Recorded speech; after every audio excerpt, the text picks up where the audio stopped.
Welcome back to the Papa Meat channel. How you doing? How you doing? Coming and settle down because today we're going to be talking about Kickstarter. Crowdfunding websites have been prevalent for years now. Many nonprofits, startups, and even lone individuals have turned to them for help making their creative dreams a reality. Hell, I know I did. 6 years ago now, I did a Kickstarter, made a show. Not sure if anyone remembers it, but it was a show nonetheless. And we did it, and we hit the goals, and I found out that that was not that's not a normal thing. A lot of Kickstarters don't usually go that way. Which luckily I didn't ask for, I feel like a whole hell of, I should have asked for way more, which also, hindsight, making an animated show is way more expensive than what I asked for. I digress. Now, just about anyone can have an idea and see it realized without having to have an abundance of capital or influence. So as long as you fit your campaign into Kickstarter's guidelines, you're good to go. There was a period of time too, back in like the early 2010s maybe, there was like an overabundance of people doing it as like a get rich quick scheme. I feel like now it's become a legitimate way of, I see, God, dude, self-published books, unbelievable. Board games, holy hell. Comics and books and that kind of stuff, oh my God. Kickstarter is like the best. Whether it's a piece of luggage, a new piece of technology, or a video game, many people have built entire franchises that have started out on a Kickstarter page. Indie games like Shovel Knight raised over $300,000 in 2019, creating a hit game that has now evolved into an entire series. Which if you think about it, $300,000, you know, I think for a lot of people, I mean, it is a lot of money, but God damn, I mean, so many games, it's like 20 million, you know? I mean, I got 300K and be able to make that is pretty impressive. Even just this year, games like Gundos are soaring over their Kickstarter goals, showing just how much people are willing to open their wallets to a project that they believe in. Not all projects go smoothly, however. You may have heard of infamous campaigns like the Coolest Cooler, which raised a staggering $13 million, only to fully shut down years later after a litany of poor management decisions, and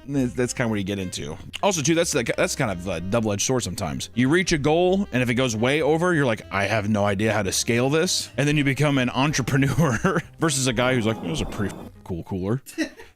Put a speaker in the cooler, it's pretty sweet. With people's generosity being the focal point, you probably aren't surprised that there are all sorts of stories in which people take advantage of it. So today we're gonna look at the wild world of Kickstarter, from product failures to full-on scams, and even, we have to throw in a couple of mental breakdowns. For the very few Kickstarters that are actually practical, there are thousands of ridiculous projects that either fix a niche problem or do like nothing. They don't do a single thing. The Licky Brush, for example, is a piece of rubber shaped like a tongue that you put in your mouth so you can lick your own cat. Which I don't know, like, why would you want to do that? It's a novelty product. Yeah, but what's the novelty? Like, the issue is not grooming your cat, but it's the idea of like, even if it's protected by my mouth, do I want to lick my cat? It's for people that are like is it role play stuff? It's like, I want to show my cat how it feels when he licks me. So you put the thing in your tongue and you pretend to lick him, and it's cute. You guys bond over it. You like that, Samuel?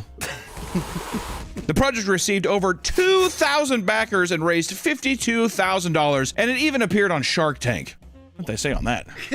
What did Mark Cuban say about that? If that motherfucker not get out of that deal, I want to know what happened. But 300K, that's too much, and for those reasons, I'm out.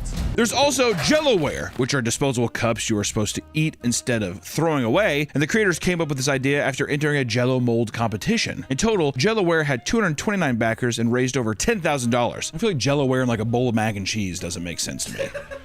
You know, if it's supposed to be like a bowl, I mean, I guess with a drink, but even then it's like, does it get Jellowware? sticky? Yeah, it would get sticky. How would it not? You're holding it, you know? This message is sponsored by Raycon. Spring is here, which means it's time to refresh your routine and spend more time outside. Whether you're on your daily walk, running errands, or just soaking in the sun, baby. These are open earbuds that let you stay connected to your surroundings while enjoying your favorite music or podcast. Raycon's essential open earbuds keep your ears open while still delivering crystal clear sound.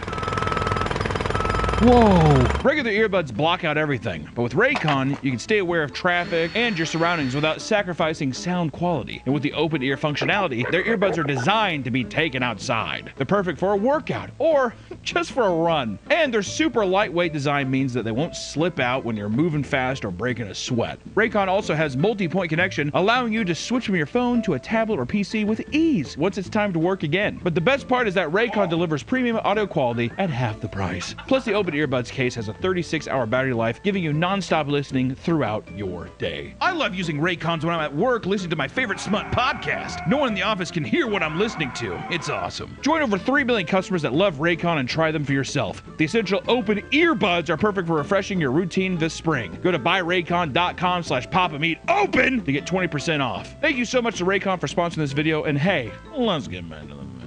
Then there's also Fish on Wheels, and it's a fish tank on a low-powered RC car controlled by the fish inside, because you know they have sentience to do that. The fish tank had a camera that looked down inside the tank so to pinpoint the fish's position and control the vehicle. The developers initially wanted $70,000 and only raised about $6 grand before the project ultimately failed. This was probably because the tank couldn't be filled too high, otherwise the frequent jerky movements caused by the fish panicking inside would spill water all over your floor. I like how it's like it would spill water all over your floor. That's the biggest people's concern. It isn't that the fish inside's being jerked around and probably gonna fucking die as well. I saw a video, something similar, but they put a snake and gave it legs. It's like in a tube and it could walk around. I feel like it would hate that. That goes against everything that it knows, right? Why would you need that? Another failed project is Paul, the sexiest smartphone charger on the planet, which is just a foam bust of a man's body with the phone charger at his penis and a wall charger coming out of his asshole. The creator was seeking $8,000 in funding, but received only a little over $2,000 with a total of 12 supporters, which I will say is still a lot. I like how it's just like, we're gonna give you half a mannequin, and you can like,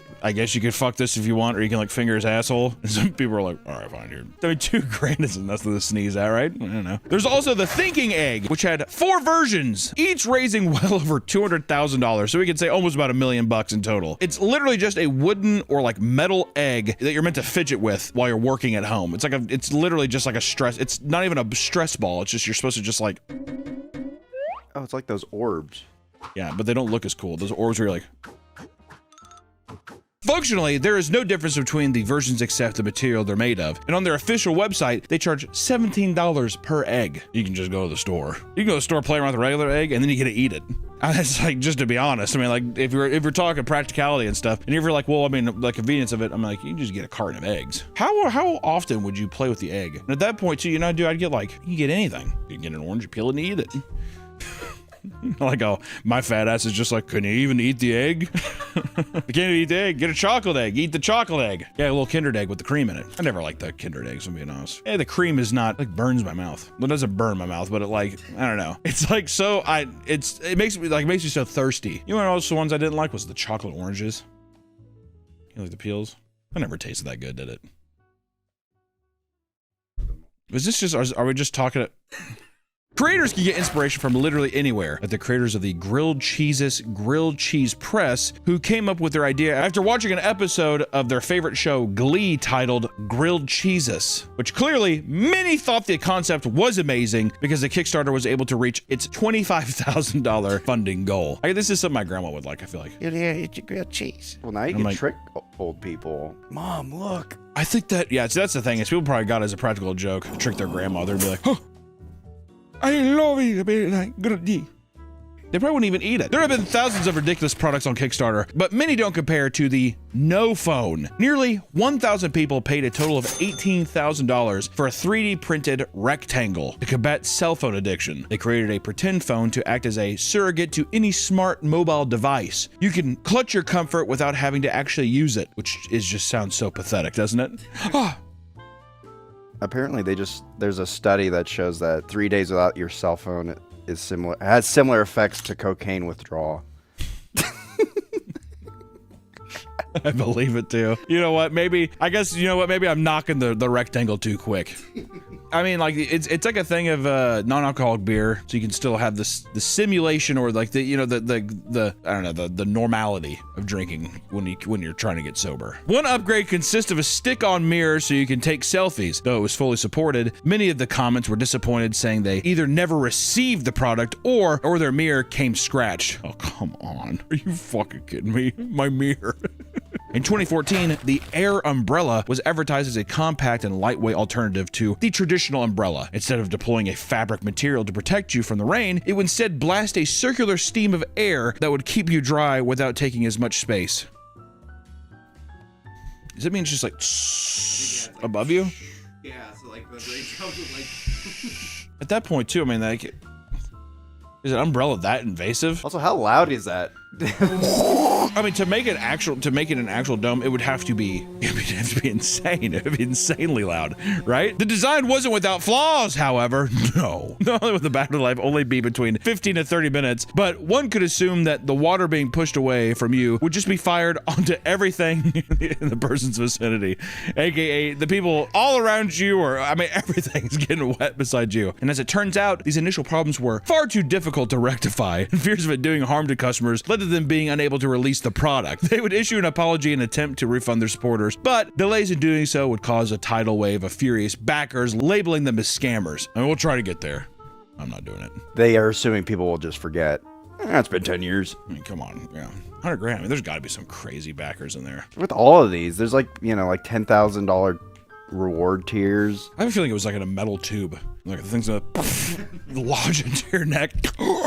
Some Kickstarters can feel downright pointless. For example, a Kickstarter campaign titled "We Demand Peace in the World Now" details the development of a smartphone app that will bring everyone together. Basically, people would download the free app to show that they demand peace in the world. And according to them, the app would feature their song "We Demand Peace in the World Now" and a video of Peace Flash Mob, which honestly I think could do nothing but spread more hate, more vitriol. If I saw that video, I'd be like, I think the world's in a pretty fucking good place. If this is what peace in the world, I don't want that. If that's what peace in the world is, no thank you. Their goal is to have people around the world memorize this dance as well as the lyrics to the song, so they can start organizing their own flash mobs to spread the idea of peace. Their ultimate goal was to convince people to all do this song and dance one Saturday a month for at least a year in cities all across the world. This way, they could tell their government that they will not tolerate any of the wars, and the fighting and killing must stop now! Despite their best efforts, only 18 people backed the project. Out of the $30,000 they wanted for this app, only about $2,300 was raised. Which also begs the question as well, Nick. Instead of it being an app, couldn't this just be a YouTube video that you hope goes viral? You can't make money on it that way. Exactly. How am I going to make the ad money from the app? Make the ad money on the app, and then also, yeah, is it really a movement if people don't have it downloaded on their phone? That kind of stuff. I mean, think about how bad flash mobs already were. I mean, who wanted that? Whoever saw a video and they're like, okay. People don't realize this, but we're about ready to transform this busy square into a dance party. Well, it's because of High School Musical, I bet. Like what? They saw High School Musical was so popular, so it's just like, let's just bust out in song and dance in the middle of. When you're in high school, did you guys film a flash mob for your senior? We didn't do a flash mob, but it was one of those fucking videos that was like, it's like a person starting in a room and it's like a camera following them and they're like, you're singing a song to it. And they go to every room and people are like singing the song and like dancing and stuff. It's so fucking cringe. But everyone did it. I don't know what the fuck was. I guess that's kind of a flash mob. Oh yeah, I thought that's what a flash mob was, but. Flash mob is like, you're having a cup of coffee in like at a town square. And all of a sudden, all the business people walk around, stop, and they just start dancing. Like, that's a flash mob. It's a mob of people doing that. To me, a flash mob is like, you kind of spring it on random people that don't know what the fuck's going on. All I know is in my school, they did that Bon Jovi song, the "It's My Life, and It's Now or Never." I think we did Dog Days Are Over by Florence and the Machine. How's that one go? The dog days are something like that. Of course!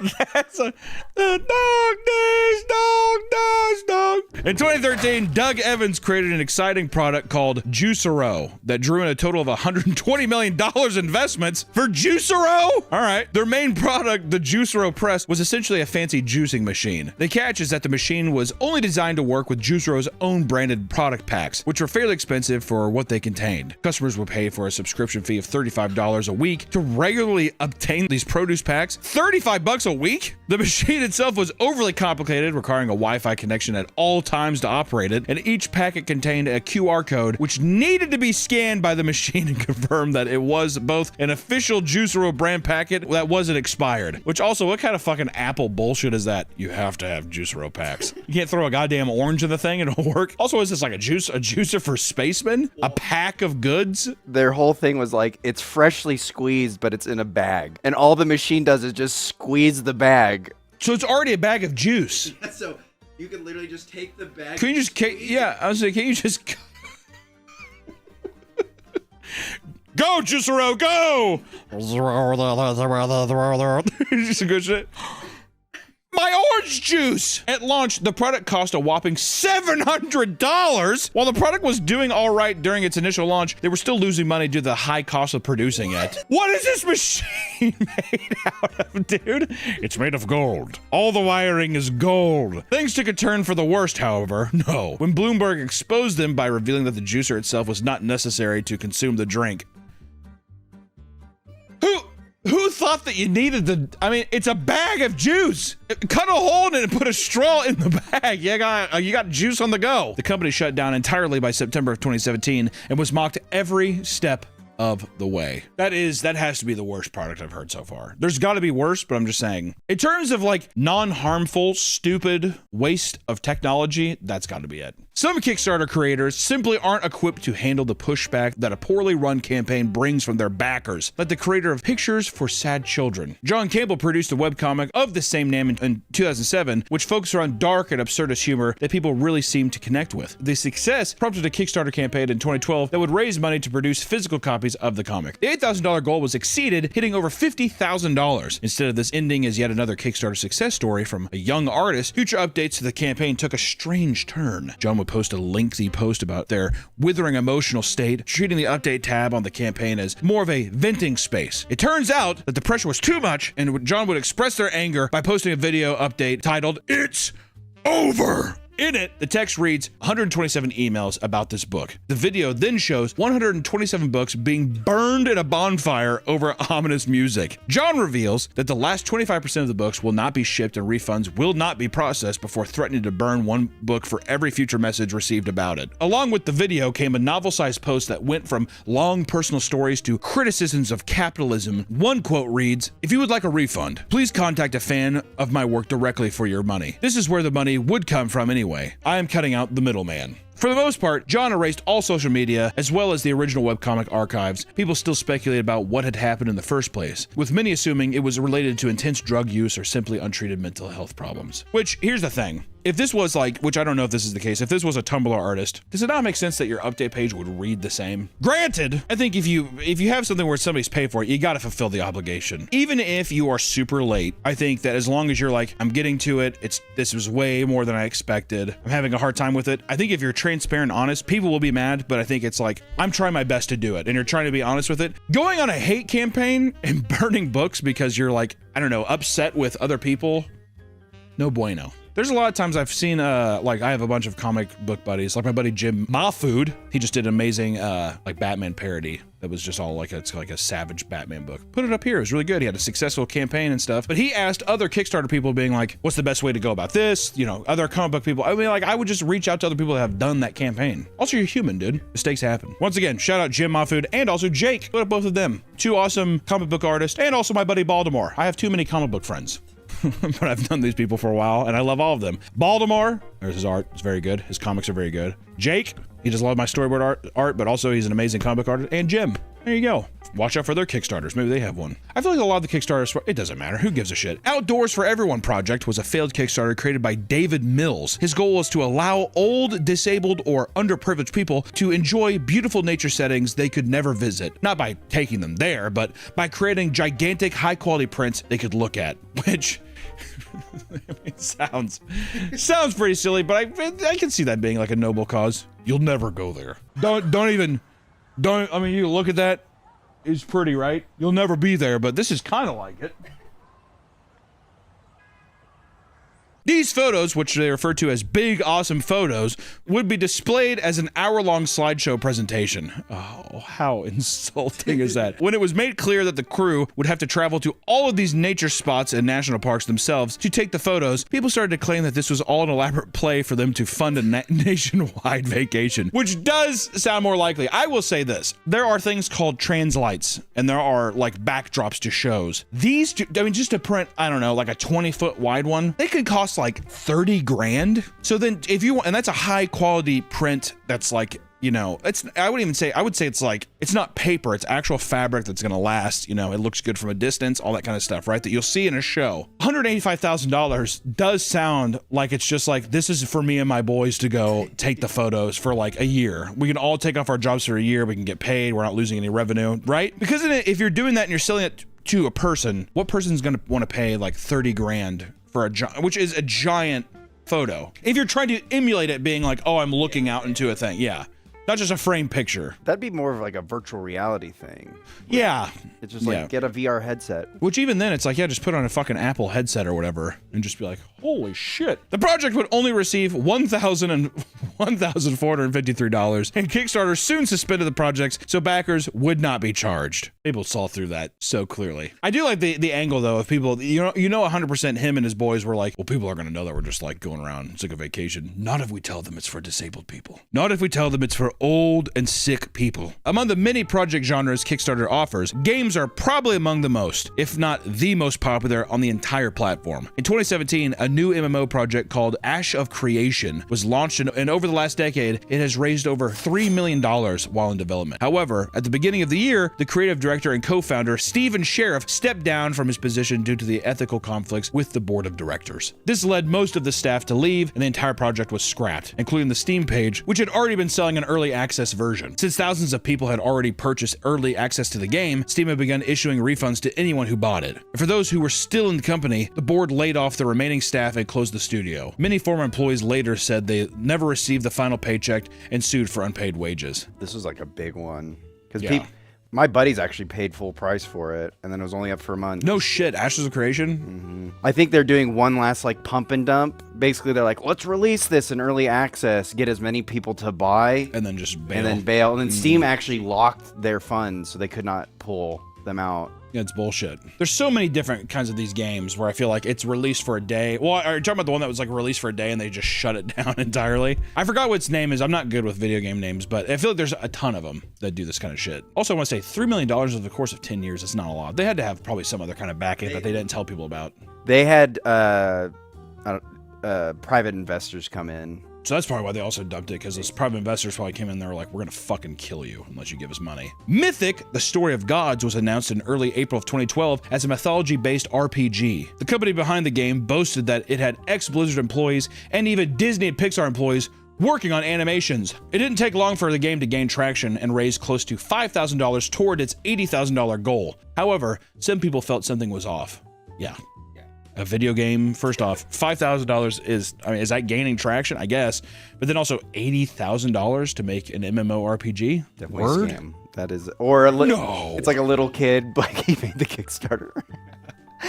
After doing a little digging, people found that the entire campaign was a mix of other games, projects, and businesses. For starters, the art of the game was stolen from other games, and the pictures of the company's office were real photos taken from random design companies. Furthermore, all of the reward tiers on the Kickstarter page were just copied from other projects. It didn't take long for news outlets to pick up the story and spread the word about the scam. Not even a month after it was announced, the Kickstarter was canceled, and the scammers disappeared. Thankfully, no backers ever lost any money since the project didn't reach its goal, so that's good. Molly Frederick had begun to create a high sci-fi board game called Catalika.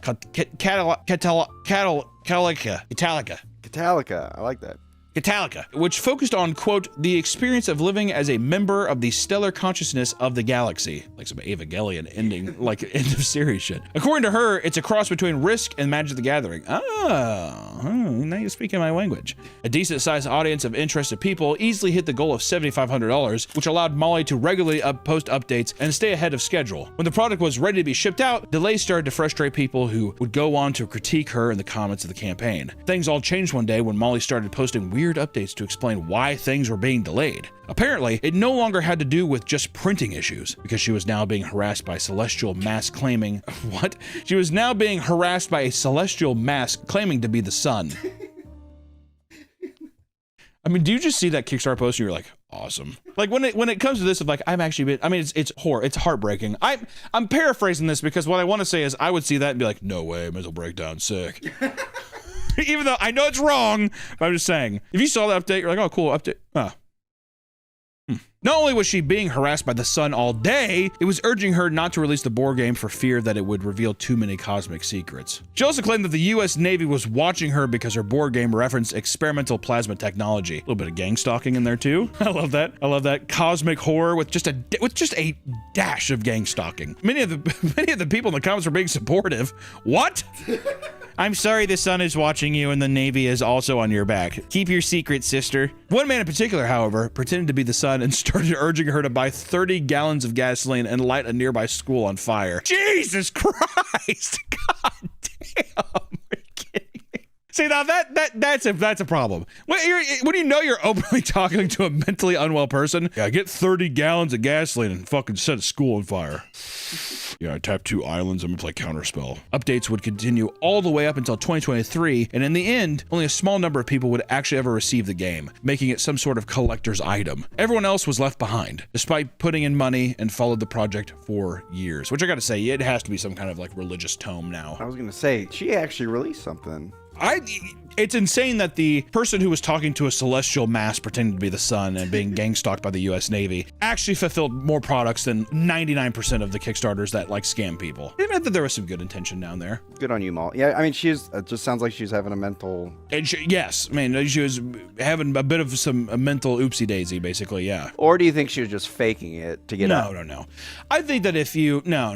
I think that she was probably going through some shit. With the intention still of being like, I want to release this thing, but like physically and mentally I cannot. Most Kickstarter projects rely on advertising and backer interest to succeed, but some people skip making a product entirely and just use the platform to beg for money. Many attribute the rise of beggars on Kickstarter to a 2014 project in which a man simply asked for $10 to make a potato salad. The Kickstarter would go viral and receive over $55,000 in donations and spawn countless other projects similar to it that were just asking for money. Seeing the success from all the potato salad clones, lots of young children and teens started getting on Kickstarter and asking for anywhere from $800 to $2,000 for a gaming setup. And most of the time, the reason they needed such expensive rigs is they wanted to start a gaming YouTube channel or to start streaming, which if I saw that, I'd do. Nope. I'd rather have a just kid be like, I just really want a good system so I can play games on the highest quality. I would be more swayed by that. Listen, guys, crowdfunding sites are a wonderful thing. After all, there are all sorts of creative people who with brilliant ideas that simply don't have the money to make them a reality, or they don't have the means of getting self-started. They're not business minded enough to take this thing to the next level. So sometimes Kickstarter can just be like, hey, this is my sick idea. Do you like it? Pretty cool. Because Kickstarter can be a little risky as far as getting refunded from an unfulfilled project, the many scam campaigns on the site may make you extra hesitant to open your wallet. But if it's a project you really believe in, maybe throw a few bucks into something if you think it's worth it. Because hey, sometimes the good shit will never be seen, right? You gotta kind of dig for the good shit. Thank you guys so much for watching today's video. We will see you in the next one. Bye-bye. Hey everyone, just want to let you know that right now I've started a toy company called Soft Meat Toys, and our first toy is Margaret. Look how beautiful this box is. You want to take home your very own personal Margaret? I don't care what you do with it. You can do whatever the hell you want. Toy means toy to different people. All I'm saying is this is an amazing toy. We're very proud of it. The box is fucking awesome, and I'm very excited to keep making toys, but please, if you're interested, pick up a Margaret. Have your very own. Put it on a shelf. Put it in a jar. Anyway, softmeat.toys. Softmeat.toys. Here's the thing. If you want a nice stocking stuffer, put a Margaret in there. You want to just wrap up the box and give it to somebody? Put a Margaret in there. I don't know if you want to squat on something. You could probably put this in your ass. Someone probably could. Yeah, definitely. Or if you want to put some coins, she could be a little piggy bank. Softmeat.toys. You can piss on it. You can come all over it. As soon as it's in your house, you do whatever you want with it. I don't want any pictures of what you're doing with it. You just have fun with it. This is as soon as the transaction's done, that's it. All right. And right now, like I said, softmeat.toys, baby. That's where you can get this beautiful, beautiful piece of plastic. Definitely made in China. 100% made in China. Do not try to eat this. It will not work, but you probably could put it in your ass. But for legal reasons, I don't know if I can even say that. So if there's a legal disclaimer, here's what it would be. Softmeat.toys. Welcome back to the Papa Meat channel. How you doing? How you doing? Coming and setting down because today we're going to be talking about vertical dramas. They're moving in on us, but I don't think I mind. Users online are always looking for the next big thing to binge on. Ever since streaming services have come out, the idea of binge culture has really taken hold of everyone. But then now that everyone doesn't even look at a goddamn TV or computer anymore, it's mostly your phone. And over the last few years, short-form content has completely taken over, with every major platform now having its own devoted TikTok-style page. Verticals! You like verticals? You like verticals all the time? You like everything being vertical? You like everything being quick, snappy? You like watching the entirety of Sopranos vertical? HBO did that for its like 30th anniversary or something, or 20th anniversary. It's fucking crazy. This type of content has long since evolved from simple dance trends and funny videos. I mean, after all, people need something with substance that can keep them hooked for even longer. I don't want to just watch somebody dance for fucking 20 seconds. I want to be able to binge something and scroll and keep microdosing. I have to microdose until I come to the eventual existential crisis that I've been wasting hours of my life basically having an appetizer over and over again. No more meals, no more, nothing that really fills me up, just constant appetizers until the stretch marks on my stomach resemble that of like a underground cave system map. That's what it needs to look like. Despite being relatively new, vertical dramas have already gained billions of views and millions of followers across platforms and series. Not only do they offer unique stories that keep people hooked, but each episode is only a minute long, so you don't have to sit through the slower pacing of a normal drama, which is really funny. I like that. People talk about, oh, I don't have to sit through all the mundane stuff of a regular drama. Yeah, people sit there and they'll binge watch other series that are an hour long. They'll watch anime where it's just, there's, I mean, maybe 2 minutes of substance and the rest is exposition and just whatever. It doesn't matter. Plus, there are tons of weird genres and themes, making it enjoyable for a wide audience. So let's see what all the hype is about and binge our way through the crazy world of vertical dramas. Vertical dramas have seen steady growth over the last few years, but most people don't realize how big they truly are. The first vertical dramas originated in China around 2023 and were called micro dramas, which if you haven't seen one of these, basically the gist is it's a minute-long setup scene of usually some kind of suck and or fuck is usually what happens. There's not, sometimes there's betrayals. A lot of the old dramas from back in the day that people don't realize with like soap operas and those kinds of dramas that I think a lot of these Chinese shows are taking from are, it's like stuff for stay-at-home moms where it's like love affair type stuff. There's like usually some kind of death, like death of a lover or something. And these play on that a lot, except it's like I said, micro. It's just it's a real quick hit. It's basically taking a syringe full of whatever the hell that concoction is and just jamming into your arm and jamming it in, and that's pretty much what it is. Little stuff that I guess you could probably flick your brain to it. Back in the day, I think it was a long, slow rub because you're sitting there and it's just like, I don't know if I should be with him. Baxter. Leave me alone, Baxter. I'm not going to because I love you. Then the husband comes home and he's like, Baxter, what the hell are you doing? With love, Daniel. That kind of stuff. I'm already saying that. I'm like, I'm kind of hooked already. And then it becomes a love triangle because then she goes back to Daniel. She goes back to Daniel, and Baxter's like, that son of a bitch, I'm going to kill him. And then you find out that Daniel dies, and then he's in a coma. Yeah, all that stuff. And he's in a coma for a long time. Or there's even those soap operas where the characters die and they come back. Oh, yeah. It's like a little element of magic. They don't really specifically say it's magic, but there is a little element of magic. Now imagine all that, but Chinese. And a minute long. Editor, put up 1 minute long of your own Chinese soap opera. I'd like to see how he works through that. Good luck. 那位女士和那条龙已经结婚60年了。不久后，那位女士搬进了龙位于山西山中的洞穴，如同由太阳和海洋交织而成的金色微风，他们的爱孕育出了新生命。这在生物学上是怎么回事？我不知道，去看看视频随笔之类的吧。 这位女士和那条龙已经结婚60年了。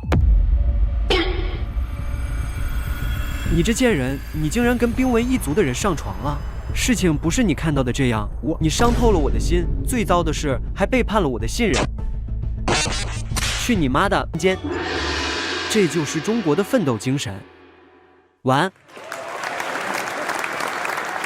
Each season would have hundreds of episodes because each episode was only a minute or two long. People were on the edge of their seats, eagerly waiting for the weekly episode drops. And by 2024, there were over 230 companies producing microdramas. And in total, the microdrama industry generated over $7 billion in profit. All right, what started as a small little thing, now there's over 200 production companies being like, we gotta get the fuck in on that. It's a new industry.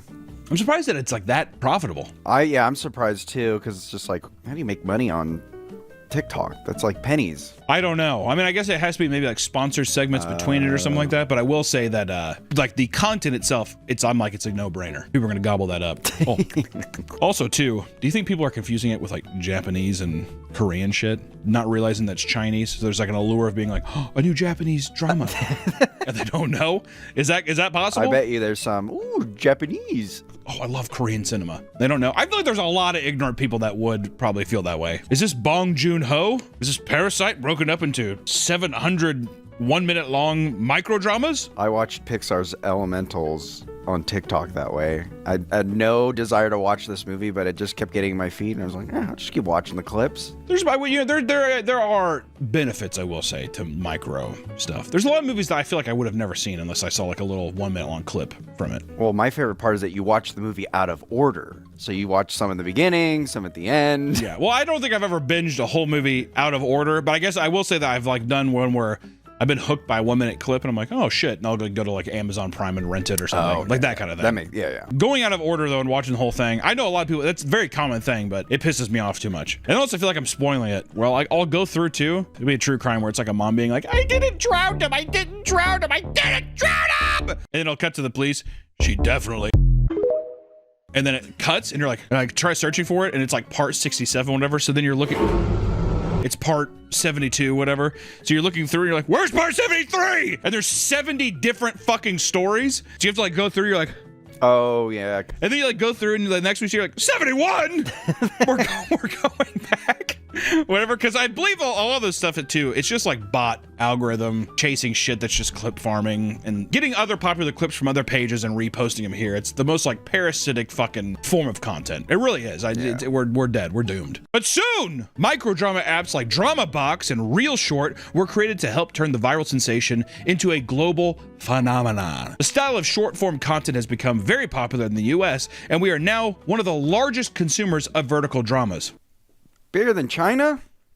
No way. There's no way. There's a lot of public transport. Well, this is just me. This is something, once again, ignorant. Hunter's tip.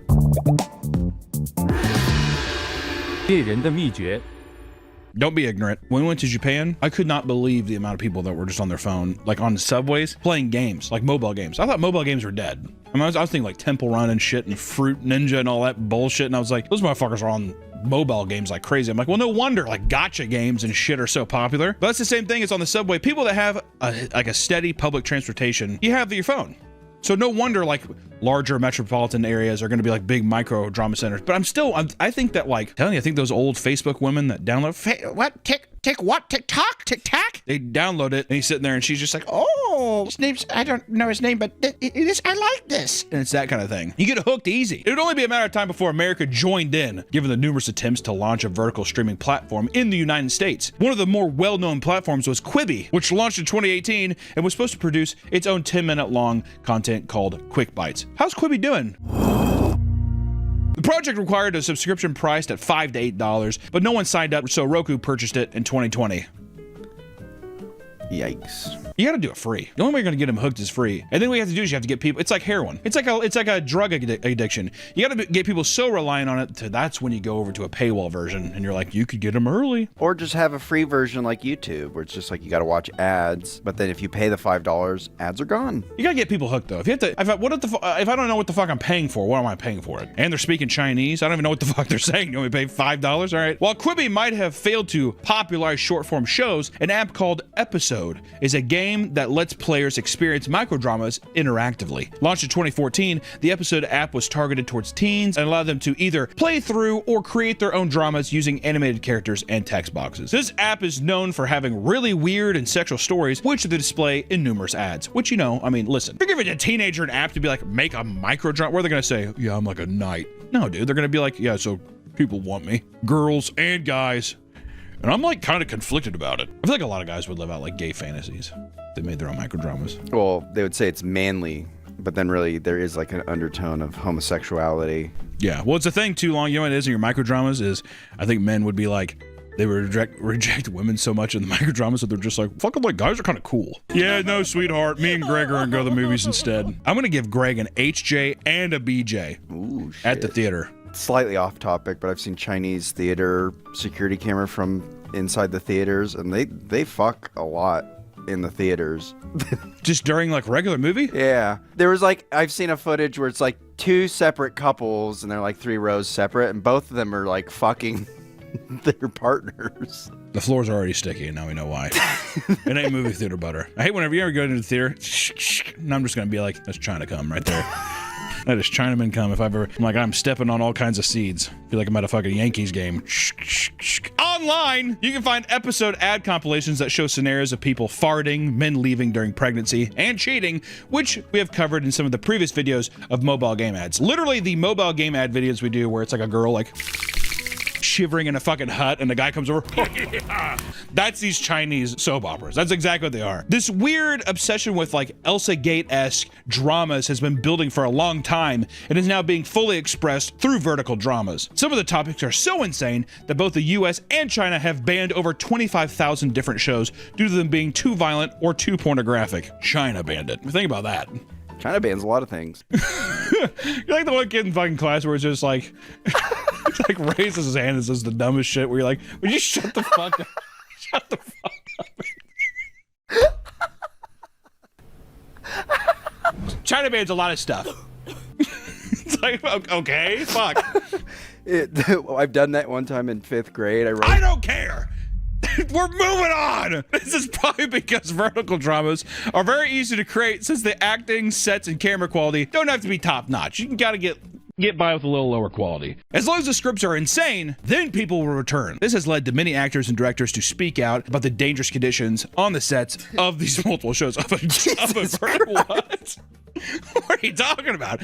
One actor who has starred in multiple shows shared that despite the many great experiences working in that industry, there are serious downsides. During their first show, they said it paid well, but all the actors had to work for 18 hours a day and stand in freezing weather while being soaking wet, which is insane. Even like we have done some shoots, whatever, a 12-hour day is 18 hours and then also being in rain. Fuck that. Wet clothes all day? Nah. They also said that during the same shoot, the lead actress collapsed from exhaustion and had to be carried back to her hotel room. China, baby. All China, baby. All for a guy to also just be like, I'm cheating on you. Like 800 different ways. Because also these days, they have to be making like, I mean, how many episodes could you make in an 18-hour day? Even just a camera setup, because it would take a long time to like set up new lights and all that stuff. But still, I mean, I bet they could. I mean, it's probably a simple shoot of just like boop, boop, you know, A-B I'm saying that camera. they're setting up a shot and they're probably doing like X amount of episodes worth of that same shot in different scenarios, right? In their third show, the director was very secretive about their part and sent them a character sheet which only showed their lines and what their character's personality was like. When they agreed to the part,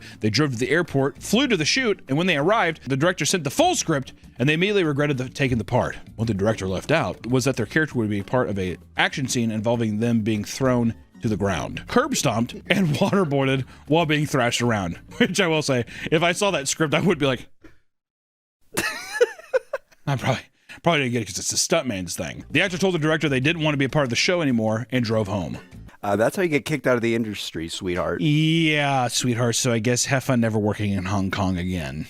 While many view it as sloppy content, a positive outcome of vertical dramas is that they have allowed many beginner or mid-level actors and directors to achieve stardom through an alternative route. So while they might not have been able to get to the big leagues, you'll be able to at least find your audience through these like online interactions, which is kind of cool. But at the same time, while vertical dramas have a show for nearly everyone, not everyone is interested in the crazy storylines they offer, which is why vertical drama fans are a unique and devoted group. Like most of us, vertical drama fans are addicted to their phones and have a hard time putting down their favorite shows. Both young and old love them, with some older viewers saying they enjoy watching because they finally see their age represented in love stories. See, that's what I'm saying, dude. That's how you got to they cater to that older audience. Finally, this is like Chinese meat. They say that you can never just watch one, and once you start, it leads down a long rabbit hole filled with endless content. And if you ever feel guilty for watching an entire show in one sitting, a fan of vertical dramas admitted to watching 50 to 70 dramas over a few weeks and would just hop from title to title, not caring whether they were actually interested in the topic. Does that not just sound like anime fans? Yeah. Think of my brother's Plex account, and I'm like, how do you even sift through the amount of stuff that's there? Some fans have even reported, quote, feeling like they've lost a part of their brain after binging this content. No shit. Well, yeah, no shit. That's weird. My mind feels fuzzy. It doesn't even matter if it's Western or Eastern productions. Some people watch the same story in both Chinese and English just because it's that addictive. You already seen it. Is that another thing? Is that a thing that people do for dubs? No. Well, people are, you're either this way or you're that way. You're either like a diehard, like I watched the pure like subtitle, the original way it was broadcast. Or you're like a fucking casual pleb and you watch dubs because you don't want to listen to fucking Japanese. like my brother. He don't speak English. Usually, almost always, the dub, I agree, the voice acting isn't as good. I agree. But I will say, sometimes those Japanese takes, I'm like, what are we doing here? Many fans claim they love vertical dramas for their efficiency in telling a story quickly. Because they already have a short attention span, they love the fast-paced romance and action that fuel their dopamine cravings. I already have a short attention span. I don't want to get better. I'm just glad this keeps me at bay, and it makes me worse. Which, just want to say, this is not meant to be rude or mean. It is a near direct quote from a fan of vertical dramas, all right? So that's from the horse's mouth. Put up the source. There it is. They also claim that vertical dramas provide a great escape from the harsh reality of the real world. It's every fucking medium, you fucking idiot. I mean, am I wrong? Like, why the fuck do people play video games? Probably because my life sucks and I want to escape for a bit, you fucking dope. I only watch Chinese dramas because the world is just so cruel. Really?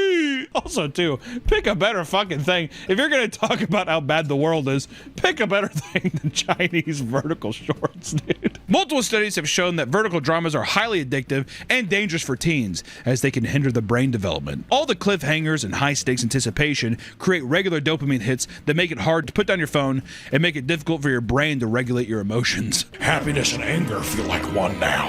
I'm a little boy, and I think I'm going crazy. The world is such a cruel place. Is this Chinese Joker? Chinese Joker.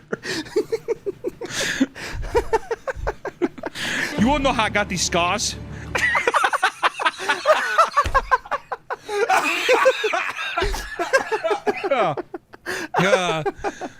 Scientists also argue that the insane plots can skew young viewers' perceptions of reality, as many dramas only show rapid success to move the plot along. This can make failure feel twice as difficult for people to handle. God, these people sound so pathetic, don't they? Jesus Christ. What do you mean my life can't exist in 1 minute, 7 minutes of me being awesome? God, get a fucking grip. This can't be everybody, though. This is a very select few. I think it might be a majority. Everybody. Okay, oh, Chinese Joker back. Life cool. It might sound scary, but none of this has ever stopped anyone from using TikTok or Instagram Reels. Because as long as the content is there, people will watch. The companies that produce vertical dramas are aware of this and have found ways to monetize this addiction. On certain apps, there are now VIP subscriptions that get you early access to new releases, no ads, ID badges, and 1080p quality. That's right, baby. HD. What about 4K? The price of subscription ranges from dirt cheap at about 50 cents a week as much as $80 a month. Jesus, can you imagine $80 a month for vertical Chinese dramas? Justifying that? Well, I mean, come on. Those are my stories. Most apps in the industry seem to be moving towards this method, and fans are starting to hate it, with many saying the content simply isn't worth the price, and they could watch it elsewhere for free. Fans are also starting to get burnt out by the repetitive stories and topics found with vertical dramas. Oh God, dude. They love you till they hate you, don't they? Oh God, oh poor me. Billions of hours of content. Oh, but it's all the same. Like everything, dude. It sounds impossible, but it sounds like some have simply consumed nearly all there is to offer. Some people have consumed every drop of vertical Chinese dramas. If you have any great story ideas that you want to turn into a movie but don't have the budget or the marketing to produce them, the people on vertical dramas will eat it up. Some vertical drama actors are on par with Hollywood celebrities and have extremely devoted fan bases. In fact, a study called the, quote, Vertical Drama Loves Fan Survey found that 88% of fans choose what to watch based on how attractive the lead actors or actresses are. Yeah. Shit. Exactly. Don't want a bunch of fucking uggos running around on my screen, dude. Give me the sex. That's just, I'm telling you though, this is also why I think people are confusing it with like Korea. It's like K-pop shit. You know, they're like, oh, they're just as sexy. This has already led to actors having weird interactions with super fans, as one actor from a show called How to Tame a Silver Fox claimed a fan handed him a wooden doll of himself. If someone came and gave me a wood carving of myself, I'd be like, that's sick. What if it was covered in sticky white substance? Okay, well, if it's covered in... Then and it had a pentagram carved into it with a blood ritual. If a kid came up to me and he gave me a woodcut version of myself, it was covered in his own blood, and I saw that he had like a giant gash in his arm, I probably wouldn't take it. But at the same time, I would be slightly... I wouldn't be impressed. I would too. I would be kind of, I mean, I would be titillated, I guess. I'd be like, well, that's very nice. Thank you. What would the wooden effigy look like? It would have his pubic hairs on it as your beard. Yeah, my beard, my hair. It's just all the kids. It's all the guy's fucking pubes and his taint hair and everything, his chest and back of his arm hair and stuff. He like talks to me. I'm like, It's hard to fully grasp how much vertical drama content is actually out there. And I promise you, you are not prepared for all of the weird and strange shows that exist. If you download one of the popular apps, you'll be bombarded with shows that have plots you could never have conceived on your own. While to some, it might be a blessing to have a Russian roulette of content to enjoy. Others are upset that the shows don't have content warnings because they might tune into something they didn't want to see. One of the most common genre focuses on pregnancy and abortions. It's common. It's actually impressive how many different ways they can spin one topic. In China, a fan favorite goes by 99 children, one pregnancy, which goes as follows. A young woman living in Imperial China accidentally becomes pregnant with the emperor's dragon seed. After it was confirmed she was pregnant, the Chinese mythological hooved dragon Qi Lin appears and blesses the woman so she will have extraordinary children that will continue the empire. However, when it came time to give birth, the woman wouldn't stop having babies, and the palace staff had to start stacking babies off to the side. In total, she had 99 children, and the emperor was overjoyed, but one of his court officials says it's a bad omen and tries to get her removed from the palace. That ball and chain was definitely, he was like, oh shit. Yeah, 99. 99? Fuck. Not long after its release, the show went viral and was removed from all platforms by Chinese government for being too absurd. I didn't think that sounded that bad. I thought it was Chinese propaganda, like, have more kids. Oh yeah. No. When interviewed about the show, the director said he didn't have anything to do with the script and that he went insane while filming. He also stated that he is happy it's gone so he can distance himself from it. The government 1,000,000% told him to say that. The lead actor claimed that he accepted the role without reading the script and admitted that it was an insane premise, but said that if people turn off their brains while watching it, it would be pretty enjoyable. Yeah, if you just don't think, it's actually pretty sick. Americans also love pregnancy plots with such dramas as Pregnant by My Ex-Professor's Dad, which features a college girl named Emily finding out her boyfriend is cheating on her. So she hooks up with an older man. The next day in class, she discovers that the man she hooked up with is her professor. And even more shocking, he is her ex's father. Emily soon finds out that she's pregnant, and her professor tells her to keep it. However, her ex soon finds out that and hires her friend to help him get rid of it because he is worried he will lose his inheritance to Emily and the baby if his dad marries her. That's awesome. Kill the baby. Yeah, my college professor dad's gonna have a huge inheritance for me. Yeah, right. My dad makes $35,000 a year, Daniel. We've got to kill that baby. Time travel and rebirth are another popular genre of vertical dramas that fans cannot get enough of. The genre is commonly used for propaganda pieces, especially in China. These dramas usually portray the main protagonist as a godlike hero saving China from a formidable foe. The film, back to 1944, was also removed from apps for being an anti-Japanese hero story that follows a modern-day soldier who is teleported back to 1944 and tasked with defeating the Japanese with modern equipment. He has like an iPhone. Throughout the story, he retraces the Japanese warpath through China and uses drones to spy on Japanese camps and gain intel on their campaign. To cover up the sound of the drone, he used speakers that played loud crying sounds to simulate atrocities of war. And as he continues to fight back the Japanese, he meets a woman who decides to help him. She is shocked by his equipment and proves to her that he is from the future by showing her his smartphone, which has full 4G data bars.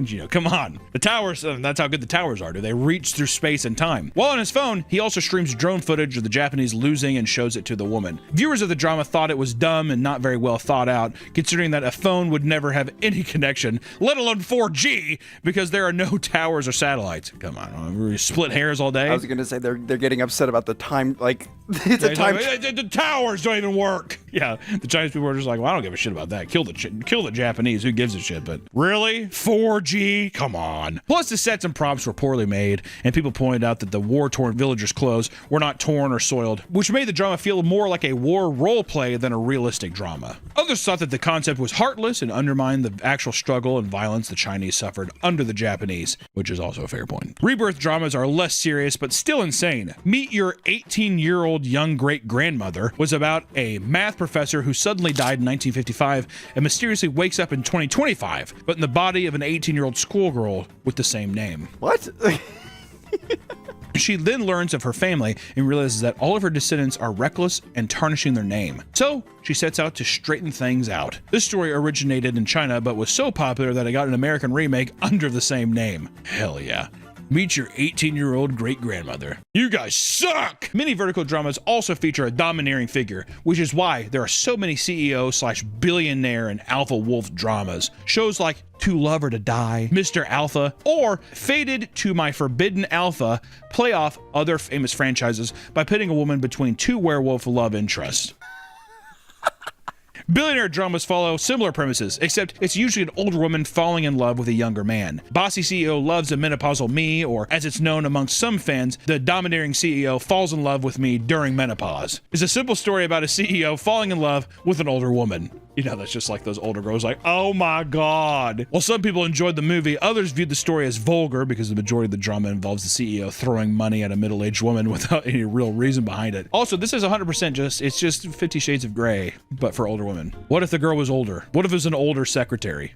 Then yeah, girls are all like, splish splash, I was taking a bath. The films play on taboo views in China, like age gap relationships, and rely more on the insane title than the content of the show to draw people in. Seeing the success of the menopausal drama, others started circulating AI-generated images and insane titles to drive clicks to their own dramas. A poster for a show titled My Tycoon Lover and My Cerebral Atrophy featured a young man standing beside a scarred-looking old woman. People could not believe that this was a real drama and were outraged that someone would be making profit off from a horrible degenerative disease. After some digging, journalists discovered that the poster was heavily edited to sensationalize the story and create drama in the community. The original poster was for a movie called My Tycoon Lover and My Cerebral Atrophy, featuring a much younger looking woman. Oh, well, that makes it better.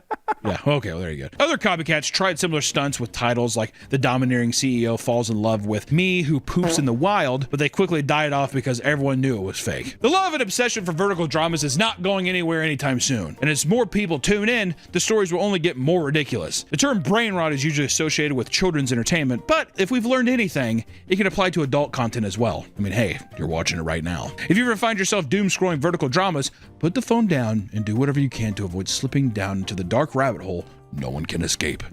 Thank you so much. Ni hao? Is that Chinese? I think that's hi. What's goodbye? Bye! That's it. Welcome back to the Papa Meat channel. How you doing? How you doing? Come in and sit on down because today we're eating breakfast, or I should say I'm gonna have to go out and try breakfast because this stupid back here refuses to make breakfast anymore, or really anything. I'm on strike. I'm not cooking until you let me sunbathe naked in the front lawn. I'm not gonna let you sunbathe in the front yard. It's disgusting, Margaret. It's disgusting. You think she's naked now? There's a whole, those little thermometer caps or whatever those come off. You just don't want to. You don't want to see that. So that got me thinking. I'm gonna have to go out and try to get some breakfast. With diners all over the nation closing down, I might have to stick to a chain. But which chain is the best? That's right. Today we're gonna be ranking the best chain diners in America. There might be some international. Is IHOP international, Margaret? Yes, it's everywhere. Do you think IHOP's actually international? Yes. You say that as if you. Is there any? Is there any fact based around that? I just know. I've been everywhere. To all the IHOPs. You've been to all the IHOPs. Yeah, and Cracker Barrel.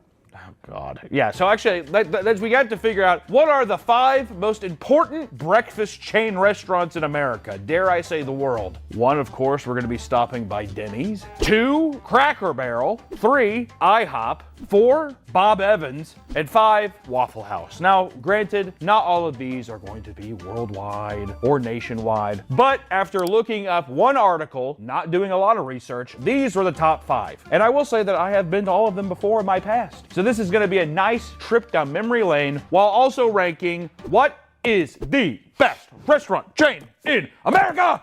So let's get to it.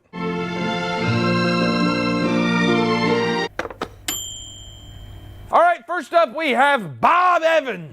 Pretty much, I would say all of these diners, like diners in general, breakfast spots, are an area for the elderly to converse, or basically it's like the one place they get to go a day. And I will say I will be making fun of elderly people. People got upset about that in the nursing video. It's always such a fun way for old people to go down. Oh, they just fall down. I can't. Can I not joke about the elderly? Can we not? I'm going to today, so buckle up. Because let me tell you, the way that we're ranking these is price, food, How does a cup of coffee taste there? How many elderly people are lurking around and, you know, it touches with the ambiance a bit, right? I mean, do I want to go to a place cram-packed with elderly people? I don't think so. Am I elderly?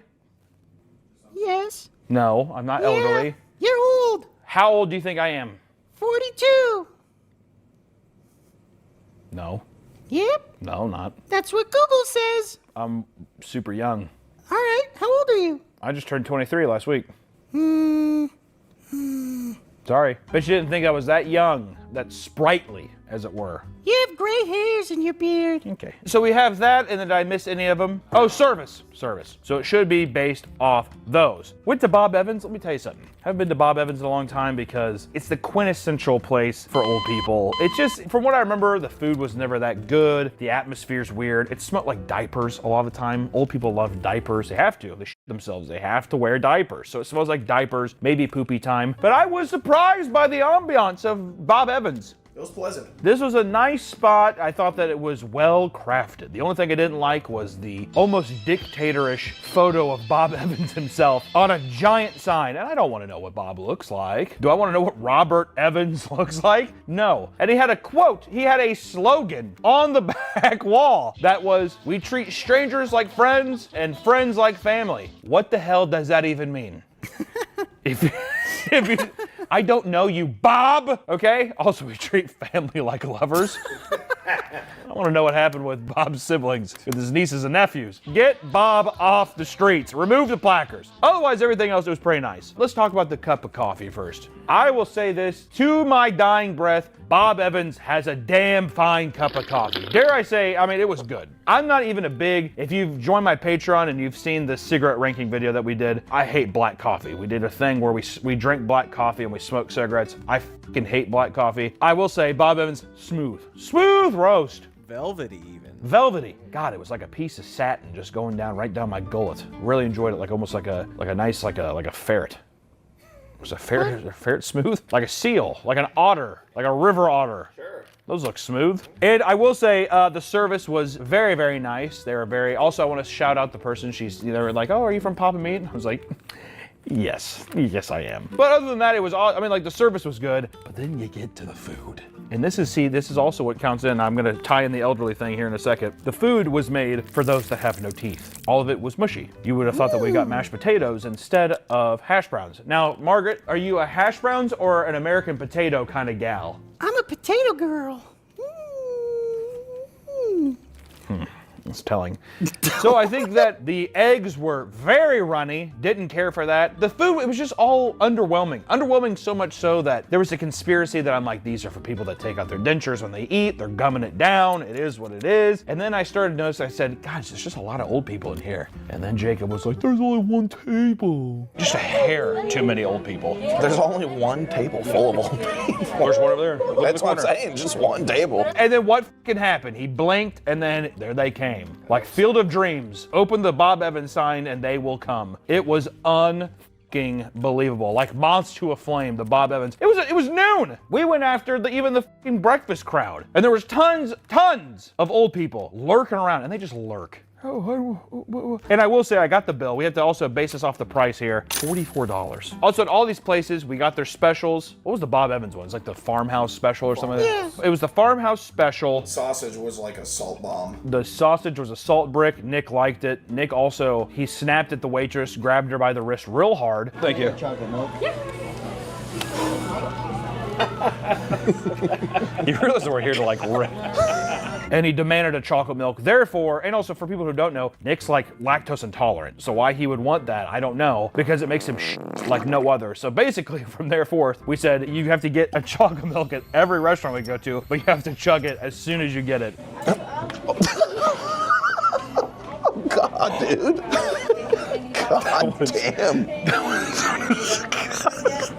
And he did. And let me tell you, the consequences, you'll see that soon enough. This video is sponsored by PDS Debt. Debt has a way of building up. You miss one bill, oh, then another. Pretty soon, debt collectors are calling you, looking to take away everything. Golly. The good news is, there's still a way out. Whether it's a credit card debt, personal loans, collections, or medical bills, PDS Debt can find a personalized solution for you.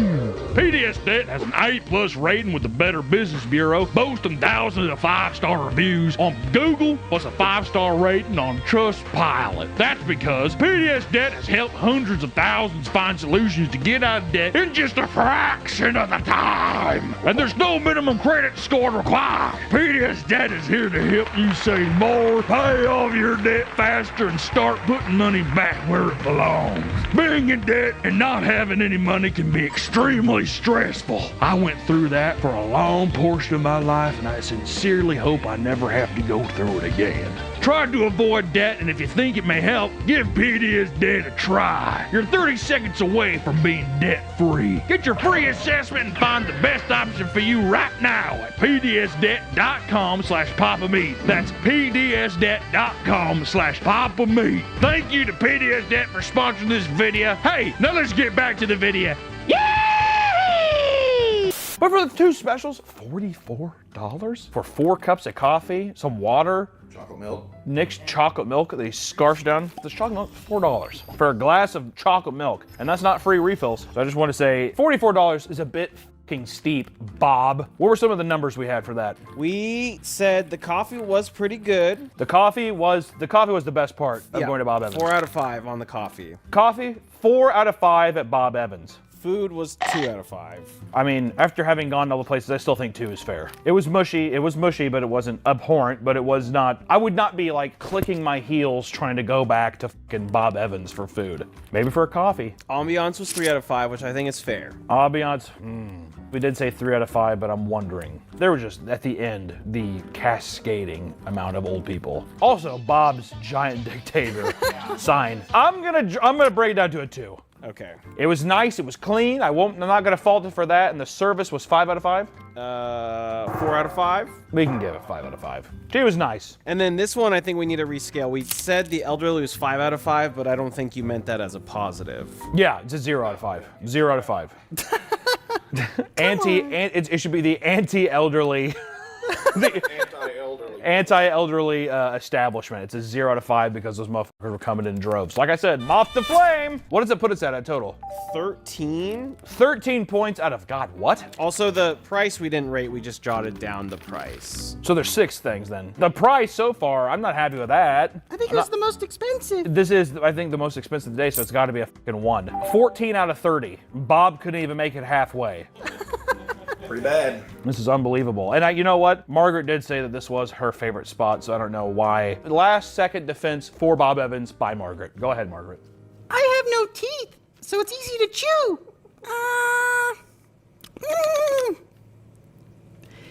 Easy. She's just disappointing. What? Why? Just disappointing altogether. I mean, that was an elderly woman response to me, Ron, but also this is the woman who wants to fucking sunbathe in my front yard. And the positive is that she has no teeth. That's why she likes it. She has no teeth, therefore it's good. I can gum it down. Next up, we have IHOP. Don't forget to mention the PSYOP. Oh, I will. Well, there's a lot of things I'm not going to forget to mention. IHOP, which is arguably one of my least favorite American restaurants. It might even be one of my least favorite restaurants in the world. I hate IHOP, okay? International House of My Ass. Nice. Thank you. Also, we have a seasoned veteran who worked at IHOP, could not stop talking about it the entire day. I'm having PTSD flashbacks. I've not been in one of these since I left. I was a busboy, dishwasher. Sunday mornings were always horrible, always. Church crowd coming in. You would think as if he served 10 years at that place, it was 12 weeks. I saw live combat, okay? Saw live combat. How do I describe going to IHOP? The IHOP we went to, and I feel that this is, location is everything, but this feels like it was very similar to any other IHOP I've ever been to before. You walk in, people said it was a heater. I'm almost positive that was a fly zapper. Is that a bug zapper in the fucking opening? I think it's a heater. Is that a bug zapper in the fucking I think opening? it's a heater, but We can't say for sure. It wasn't on, but Smelled weird. we walked in and it was like cleaning products, which whatever, but then you're hit with this aroma of like diapers or like piss kind of smell. It just smelled funky right in the entryway. it was weird. Yeah. We were sat next to, oh, do I even go in? I think you have to. It scarred me and you. You have to talk about it. I want to reiterate, I don't hate elderly people. All right? I don't, it's not that I enjoy watching them suffer. Things are crazy and it's funny laughing at absurd things. That doesn't mean I'm laughing at the harm or whatever. It's insane. I have a grandmother. All right. How dare you? My grandmother, if my grandma's watching this, you turn it off and you go back to bed. We sat down, I have to tell you that, I'm sorry. We sat down. It was like something out of Goosebumps. I sat down and we walked by this woman. They put us next to this table. This woman was sitting there and her eyes were going two different directions and she had this fucking giant piece of egg out of her mouth and she was doing and it was flopping it around. And then I kind of looked at her a little bit because I didn't want to be rude and be like, what is happening? But I looked at her and like, you're the viewer, you're me. She was like, Yeah. it looked right at us, mostly me and Harry. Looked right at us, right through our soul, and I sat down. Jacob tried to have me sit next to the table. I'm like, I'm not fucking sitting next to the table. I sat to the right of him. This place is making me extremely uncomfortable. I want to leave, so please help me, Kevin. Please help me. We're sitting there, there's a fucking child screaming over there, you're gonna leave me! You're gonna leave me!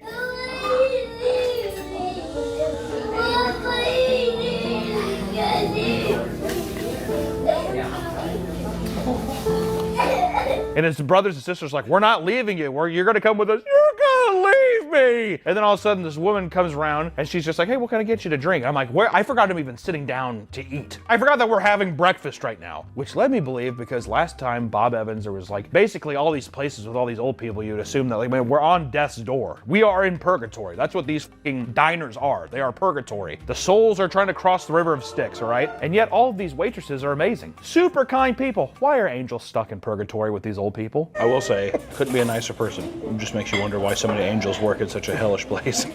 That's why I know. Why are angels in hell? That's what I want to know. So yeah.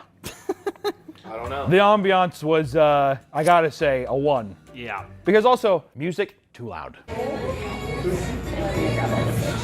Real loud. Also like Miley Cyrus, like, put my hands up, play my song, both us anyway. Yeah, yeah, yeah, yeah. Party in the USA. Do I want that in the morning? No, that loud. And I think that somebody complained because halfway through, Since you've been gone. Yeah, since you've been gone, and it cut off. They put an end to that. I know, They did Party in the USA, but they cut that off real quick. Mid-song. And then they brought another one and they turned it real low. So I think someone definitely complained. The Eggmouth lady was singing along to. She was. The Eggmouth lady did not sing along. That was the psyop. Yeah, the psyop. The psyop was singing along. No, the Eggmouth woman was she was looking into like different universes, different dimensions.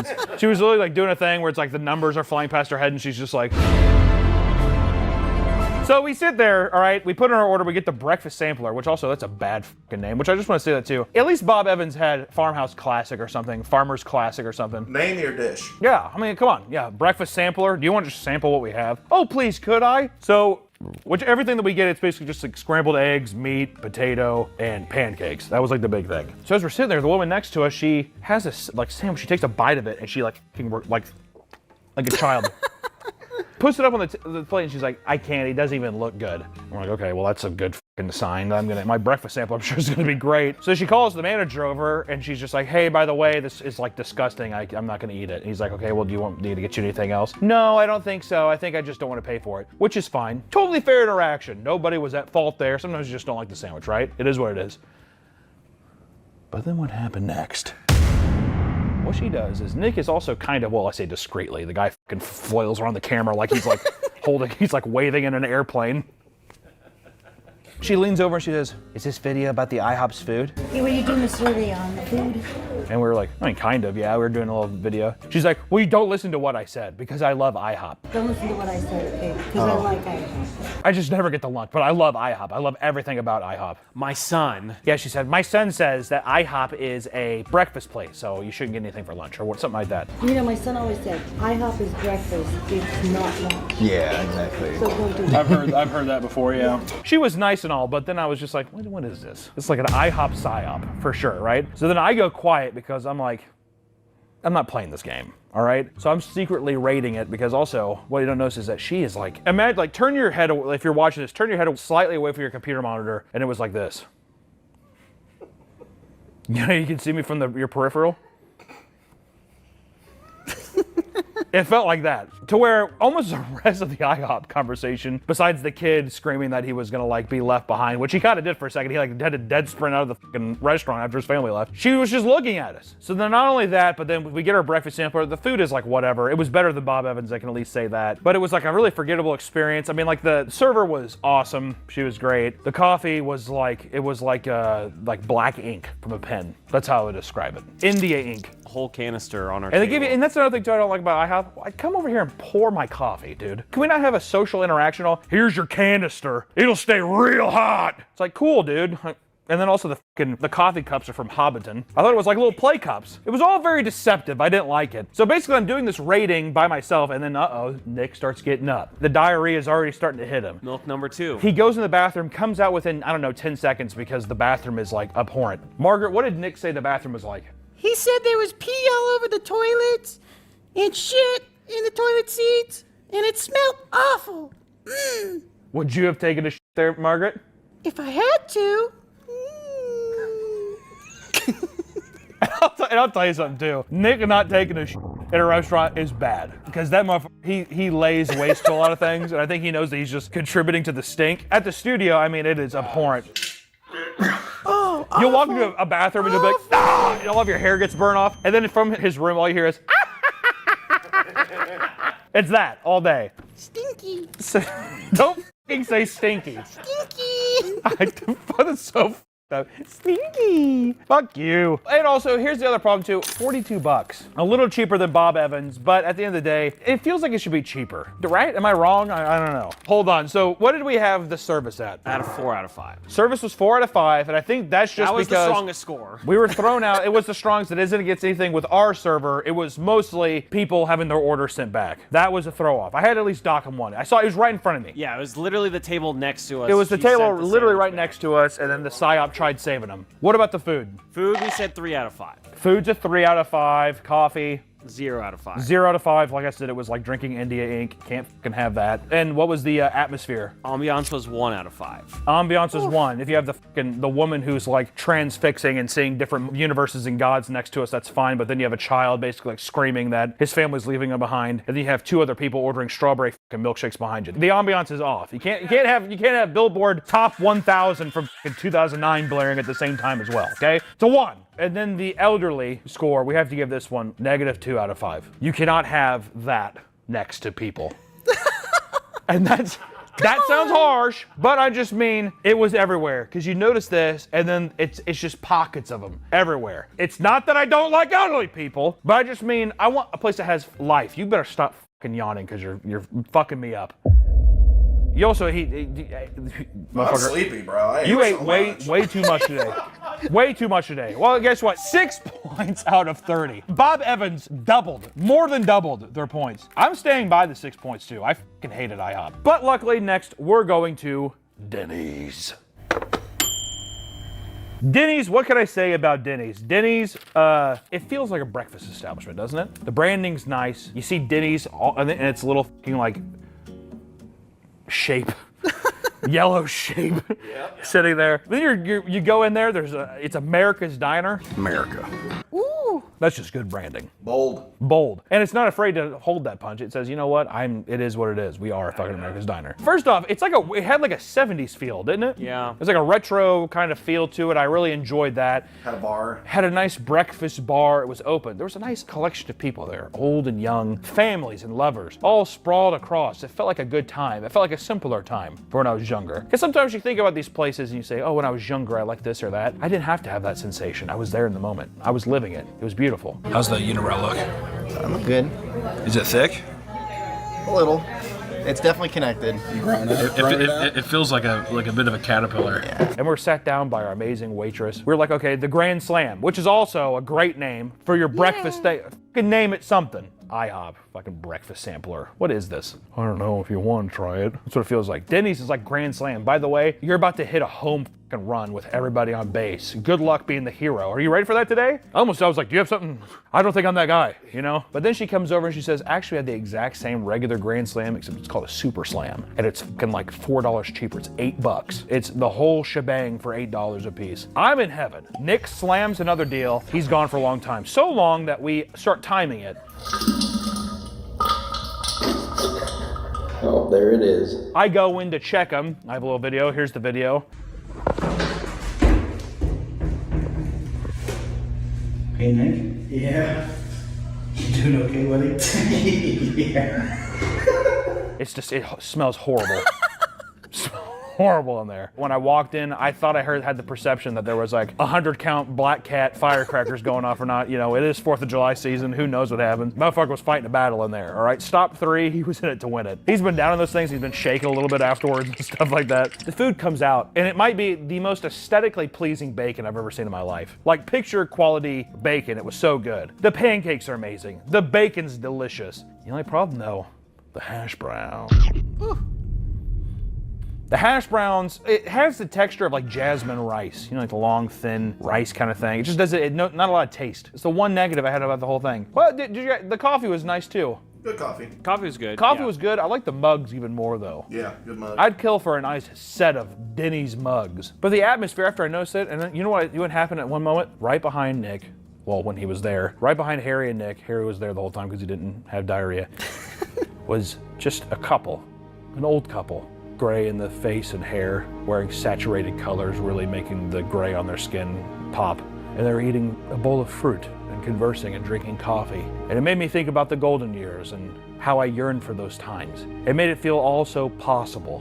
And that's where I noticed that I wasn't complaining about the elderly, I wanted to be a part of them. Aww. And I thought that was a magical moment. And also the server was fucking awesome. And as soon as we were getting ready to walk out, 4 guys sat down in the back and they were playing Magic the Gathering. Ooh. Denny's is a 24-hour place where I'm like, that's the kind of place I want to go at like 3 o'clock in the morning. Go up there, hang out, drink coffee, draw for a bit, play Magic with your friends, do whatever. Or if you got a buzz going, kill your buzz at Denny's, getting a big-ass fucking Grand Slam breakfast. Bring your buddy to chug down some chocolate milk and have diarrhea. What's the final scores? We gave the coffee a 3 of 5. 3 out of 5 feels fair. Mostly the mug. Like I said, I like the mug, but it was a fine coffee. It was no Bob Evans coffee, but it'll do. Ambiance, 4 out of 5. Ambiance, 4 out of 5 feels great. Once I said there was just a couple prickly pairs of elderly people in there, but it would be all right. Food was 4 out of 5, mostly because of the hash browns. 4 out of 5 on the food, just because the hash browns, let me tell you, disappointing. They were disappointing. Everything else was great. Service, 5 out of 5, like you mentioned. Elderly, 5 out of 5, like you mentioned. Yeah. It was a positive experience. Yeah, the 5 out of 5, 5 out of 5. So what does that give us a total for? I guess I need you to give me a score for the price. The price was $34.42. $34.42! $10 cheaper than the competition so far, and far superior in almost every way. 5 out of 5 on the price. 5 out of 5. That puts us at 28. 28 out of 30? Ooh, wow! Why are you cheering, dude? Oh, You don't like Denny's. You told me you don't like Denny's. I was just celebrating. Sorry, 26. 26. All right, well, the math wasn't there. So it's a 26, a little less impressive. Yeah. 26 out of 30, it's still there. Pretty good. So do you take back what you said about Denny's off Nope. camera? Nope. I still like Bob Evans. He's handsome. God, put up a picture of Bob Evans. That's who Margaret likes. Oh, Bob. No, don't say Bob and look up. Come on, he's cute. He's not cute. He's terrible. And I will say, this was a lightning in a bottle, it felt like, because we were immediately brought back down to earth when we went to our next spot. Cracker Barrel. Cracker Barrel. Don't like this place. Get me out! Cracker Barrel, when you're young, is like a mystical place because they have rocking chairs and you can play checkers. That's literally the appeal when you're a child. Oh, I can sit in a rocking chair and play checkers with my grandpa. Cool. You go in there, I fucking hate the general store. I hate the general store. You walk in. Also, they have Halloween decorations up already. You can buy a store with Raven blowing mold. They have like this sound box of a fucking cat doing like,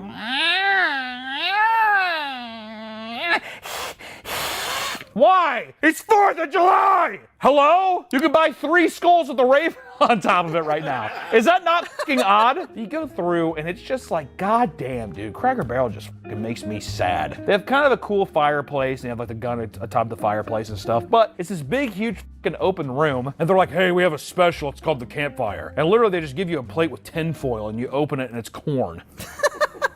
Which I want to say, listen, here's the thing. People have days and all that stuff, the service. I'm just going to say service could have been better. Right? Am I wrong? We hit a bump in the road. Little bump in the road. There was 3 angels and then there was a human woman. Which that makes it sound a lot worse. I just mean that this person was probably just having a rough day. I'm not going to hold it against them. It was fine. But it was just, you had 3 back-to-back champions. It's rough. The chocolate milk situation was a little weird. Nick grabbed his chocolate milk, which also, once again, at all these places, really have to reiterate, he grabbed the woman's hand. Awesome. Chocolate milk.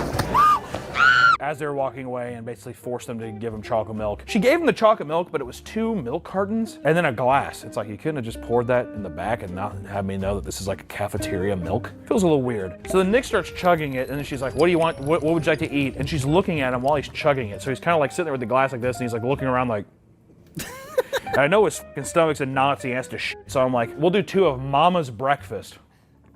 Yeah, I don't love that. I don't really know if I like that name. Do I like it more than Breakfast Sampler? Sure, at least they committed to something, but Mama's Breakfast? And let me tell you, Mama's Breakfast is 3 gigantic pancakes, and then like the same plate they give you 5 pounds of pancakes on, they cut 2 eggs and some bacon on it. So it's like giant plate, and then also here's this other giant plate, but the presentation is just sad. Plate was too big, definitely. Way too big. I mean, I don't know. The food was okay. The pancakes were not bad. They're fine pancakes. If you went to Cracker Barrel, I'd say, just get the pancakes or the tinfoil corn on the cob thing, because there's the old guy next to us. Don't worry, we're gonna get to him. But the food all itself, I mean, the eggs were undercooked. It was just such a sad, quiet environment. And then next to us, the old guy next to us was sitting there. He was kind of like shaking, and he like looked over at us, and he just kept, it's just a peripheral thing. If you're watching this, turn your head again. Imagine having that. Keep turning your head.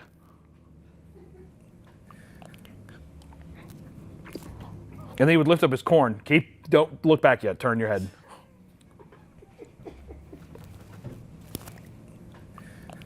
I said turn! So then halfway through, we were sitting there, we were probably in there, what, 20 minutes, 25 minutes, 30 minutes? Well, Nick took a while because he was shitting again, which I think we have tons of B-roll of that, so don't worry.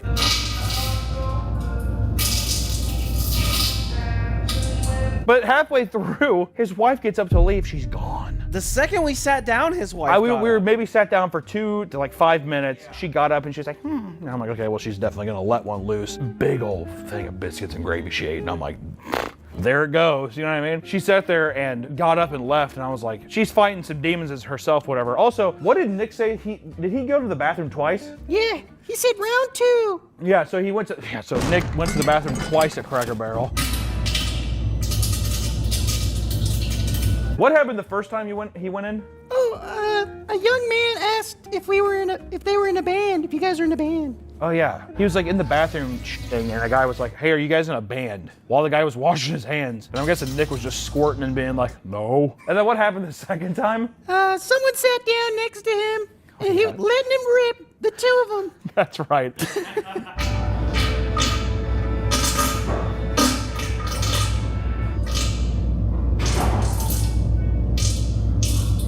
He was sitting there, and there was a whole symphony of trumpets in the bathroom there. Because yeah, I think he has video footage of it. But the guy sat down next to him and did that truck stop bathroom thing in the toilet, and you hear like afterwards. Oh, fuck. Which when he told me that at first, I thought that he was talking about the old woman who was sitting next to us. And I will say we did meet a very nice man who watched our stuff, and he's just like, and he said I controlled fire. Damn you to hell. Excuse me, are you welcome? Yeah, how you doing? Good. It's good to see you. Good to see you too, bro. I hear it a lot. Yes. He was very nice though. It was nice. The checkout was nice. We did have to be around the fucking haunting cat for a long time because Nick was shitting his pants.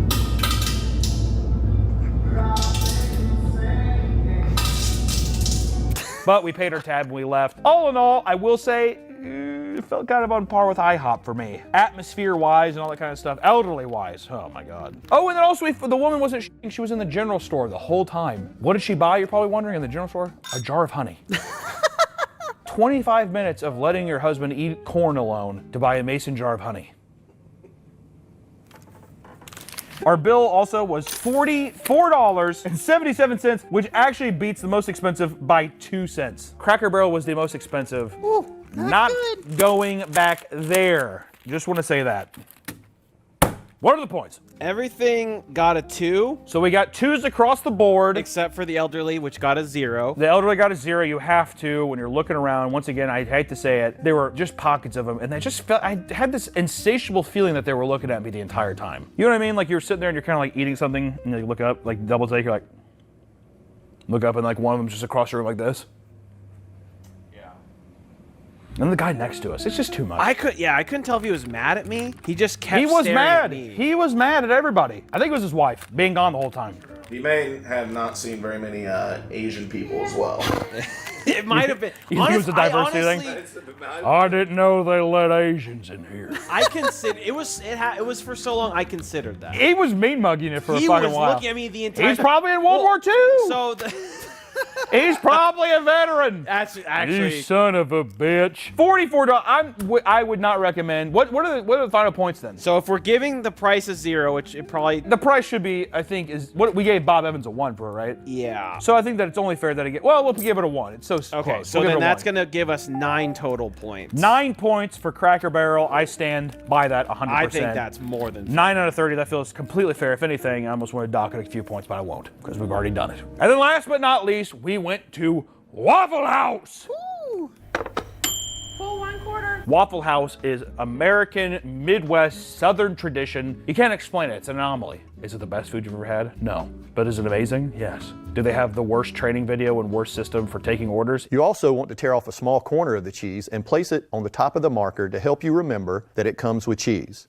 Yes, without a shadow of a doubt. We went into Waffle House, I'll tell you what, it was like right around like 1 or 2, and it was just that golden hour where you got the whole place to yourself. We had a nice waitress, she was probably new, she was great, and this time I threw in a nice little challenge. I have a surprise for Nick in this one. We're each gonna order a chocolate milk, and if we beat him in a chugging contest, you have to order another one. And you have to order 2. 4 chocolate milks for all the boys, 1 for each of the boys. And we did a chug contest, and Nick had to beat all of us. Nick had to win the chug contest, or else he had to chug 2 chocolate milks this time. And they were tall glasses, and god damn it, they were cold. And we went to battle. And he won! He was done first. Oh my god.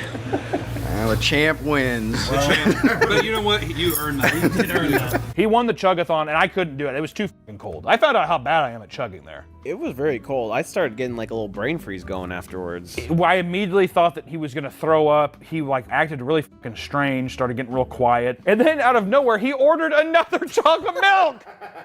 Can I get another glass of milk? Another chocolate milk. And he chugged that one too. He got like 20%. He got it down to like 20%. And it looked like legitimately he was gonna throw up. I told him, I said, get the out of here. Do not throw up at this table. I swear to God. He's like, I'm not. He got up and he chugged the rest. And he went to the bathroom for a long time. He scurried away. He scurried away like a little cockroach to the bathroom. Destroyed that pleasantry.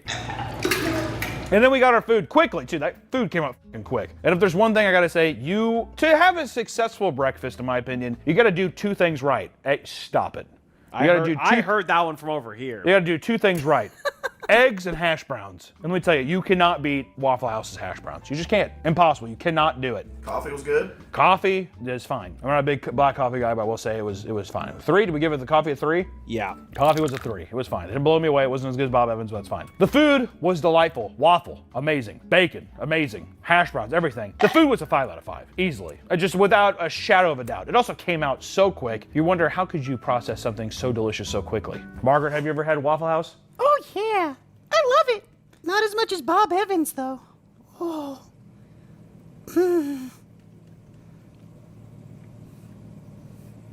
So, yeah. The,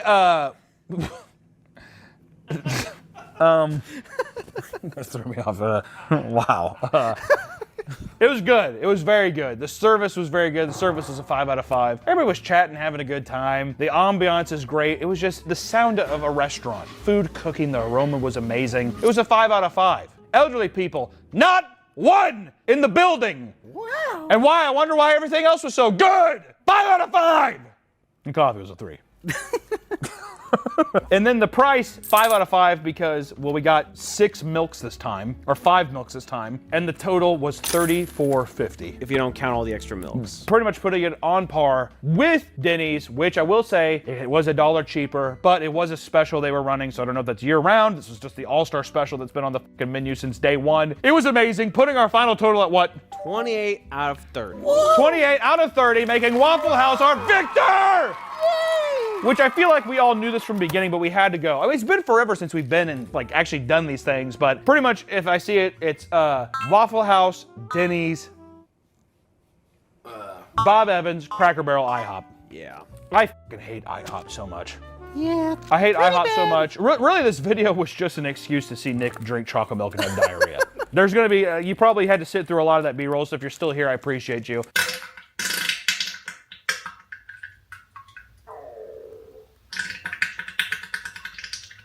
Margaret, any final words? Nope. What a creative use of our very expensive puppet. All right, guys, we will see you next time. Stay hungry, and hey, go to Waffle House if it's by you. It's fucking awesome. Bye! All right. Sorry, I got a shit. My stomach hurts. Who among us could have seen this coming? Welcome back to the Papa Meat channel. How you doing? How you doing? Come in and sit down because today we're going to be talking about the T-App disaster.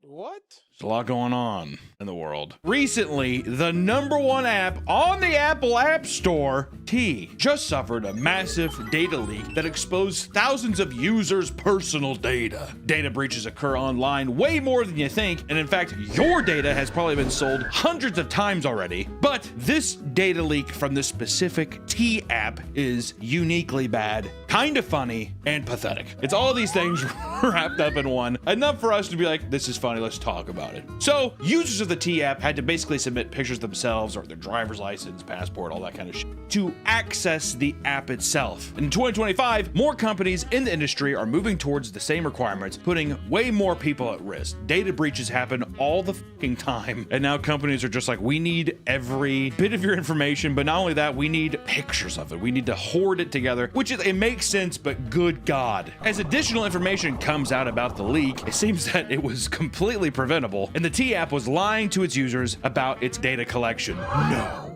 An app lying about the data collection? No, come on. This whole ordeal appears to be the tip of a larger iceberg that is going to be slowly revealed. It's just the start of something bigger, and I don't know if we are ready for it. So let's dive in and uncover what really happened. Here? Motherfucking T.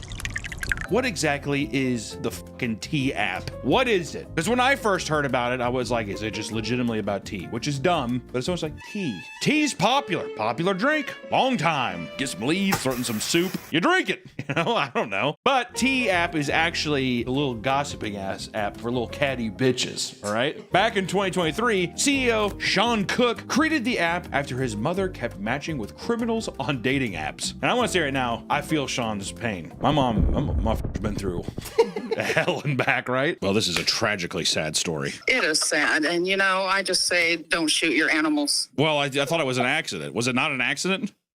No, I don't think so. Better call that bitch Dante, because she has traversed hell and came back to Earth. Wanting to save his mother from online freaks, he created what is known as a whisper network, where women can share their experiences or stories about men that they've dated or encountered. Which, in theory, is cool, because you could be like, this guy, he shit his pants and he was like squishing around my car. If I was a woman and wanted to know about, I would want to know that, you know? Because then if he's perfectly normal, I'd be like, why did you do that? Hiding something devious. To be honest, I thought like Tinder and Hinge and Bumble had that for women. Like secretly women could like rate you, and then that way they could like see your score inside. Well, first off, I don't know if a rating system is... I'm thinking about it. I didn't get any fucking dates back in the day. I had one date. I got one review and it's a star from a fucking crazy person, and no one wants to date me. You know what I mean? That could be fucked up. I just thought it was something where it's just like messaging or whatever and be like, oh yeah, hey, it's a weird story. This guy just shit his pants on our date or something. What if it was a one-off? If I shit my pants, I don't want women telling other women that I shit my pants. Well, then it becomes every date, which this is kind of how it is anyways, but every date is just is basically a job intervw. Yeah. So what happened with the shit your pants thing? Sick. Drank too much chocolate milk. Really, yeah, exactly. Drank a lot of chocolate milk and some cheese. I was just nervous. I'm sorry. But this app is not the first of its kind and is one of numerous groups where women can go online and share information. Apps like Are We Dating the Same Guy? And nationwide Facebook groups of the same name all offer the same service, except the T app has a slight twist. Basically, women can create profiles of men and explain why they're a red flag. Other women can chime in with their own stories and vote using red or green flags, like Reddit's upvotes and downvotes. That seems a bit... That's fucked up. Tiny dick. But he paid for the green flag. He has some money, whatever. You know what I mean? Can you imagine someone just be like, has a small dick and then like just ruined? Oh yeah. Oh, horrible. Well, some women like that. Oh, that's true. You know, be kind of fucked up. People would probably be looking through red flag categories. Be like, I don't like that. Yeah, I like that. Oh, I like that. I like them abusive. Yeah, exactly. Chokes and binds. Further protections, such as being unable to screenshot within the app and requiring female IDs for sign up, ensured that it was an exclusive only women's club. Boo! Jeez. I don't know, we can keep that or don't keep it, I don't know. In theory, this system would allow women to stay away from catfish and predators, and as it grew in popularity, it seemed to do just that. But in late July of 2025, the app exploded in popularity and saw a 525% increase in its downloads. Platforms like TikTok and Instagram were used to promote the app, and tons of young women were instantly hooked, spilling all kinds of fucking gossip and tea like that. Isn't this, well, no, I guess it's not. I was gonna say, isn't this what Zuckerberg did? But didn't that motherfucker just be like, would you this one or this one? Yeah, probably. She's a dog. And like, whatever.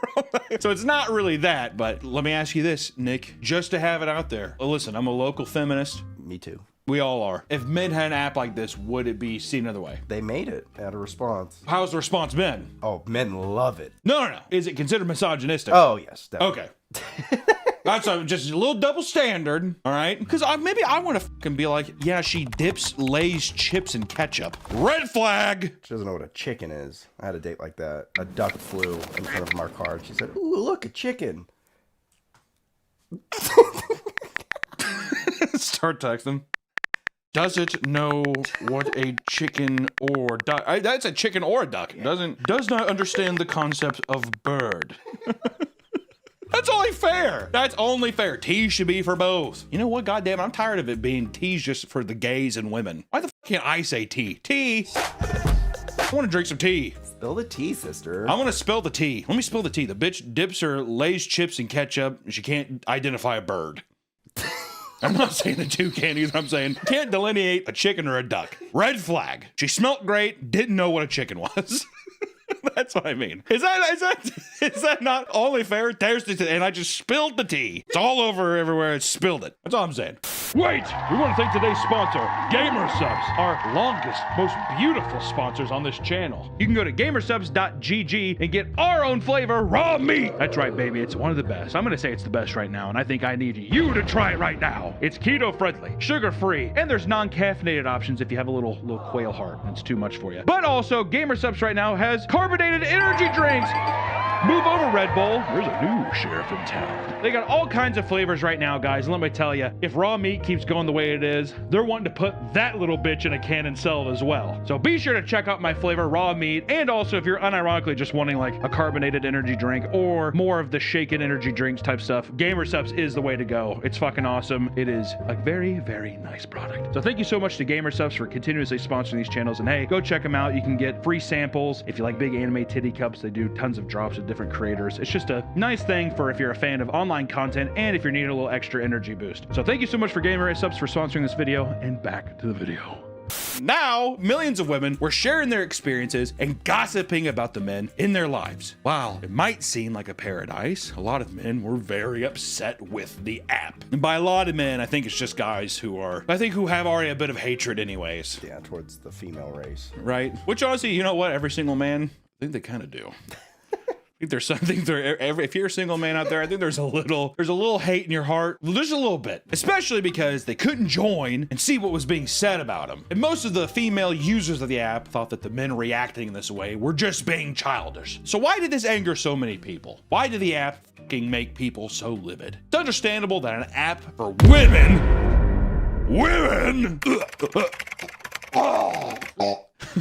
God. It's understandable that an app made for women could restrict men, but what's driving so many men to try and join? As it turns out, many users on the T app were allegedly making false claims about specific men. And furthermore, the core component of the app involves users creating profiles of men without their consent. I'd hate that. Take my Tinder profile, and then when women see my Tinder profile, they're not gonna swipe. They're fucking me up from getting some pussy. Exactly. Because at the end of the day, if there's not even a snowball's chance in hell I'm getting pussy, I'm gonna kill myself. It's what Matt thinks some of the guys are saying. Some of the men these women were discussing were definitely deserving of the criticism, right? Not everyone's a perfect little flower. However, there's no filter or fact checking for claims, so anything could be said about anyone with no consequences. And as soon as this was discovered, oh shit, men started gaining access to see what the was going on. Some ended up successfully getting on because guess what? There's a thing called Google and you can be like woman and just download a picture and fake an ID in your end. That's actually what people are doing because the Britain law, you have to show like your face. People are using Norman Reedus' face from Death Stranding 2 because it looks so realistic. And on TikTok, numerous men have made videos explaining their distaste for the app and the slander that has been said about them. One man found out through a friend that he was listed on the app where multiple women had claimed he was a fresh off the boat, didn't speak good English, and would stare at women until they got uncomfortable. He also claimed that he was a door knocker. What the f is a door knocker? But in reality, he owned a door-to-door home consultation service. Well, that is my business. I door knock on people. I have a home service company, so I have to door knock on people. That's what I do for a living. Oh, they're saying that he was a... Yeah, he'd go up and knock on the door. Ew, creepy! Yeah, he's a door-to-door salesman, which I would say that would make my pussy all dry too. I'll say that right now. I hate door-to-door salesmen, but still, I like how they're just like, oh, wait, you two, what? Are you a millionaire? No? Ew! Red flag! The lies have gotten so out of hand that the app was used to spread rumors of a serial killer in Detroit. That's so sick. It's so awesome. Shortly after the breach occurred, posts began to surface online claiming a serial killer dubbed the Teabag Killer was on the loose in Detroit and had already murdered 5 women. According to the post, women who had exposed men in their lives on the T app were found murdered with Lipton tea bags stuffed inside their mouths. See, I was like, I believe this, but I'm like, the Lipton tea, you got too far. It's very Batman villain. It's very, but that makes it awesome. The Teabag Killer. This is what you get for saying about me, bitch. Yeah, I'm a door-to-door salesman. You.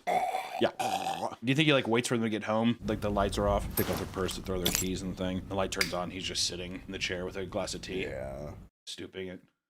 Welcome home. What I will think would be cool though is that if the Teabag Killer, he kills him. I'm not advocating for women to die. I'm just saying in the Batman context, right? Yes. Batman context. If there was a serial killer, he killed somebody, and then when they're dead, he fills the dead mouth with hot water and then leaves a tea bag in it. So when the cops come, it's a freshly thing. They're like, the mouth's all burned up. Yeah, I like that. It's kind of fucking sick, actually. The Teabag Killer.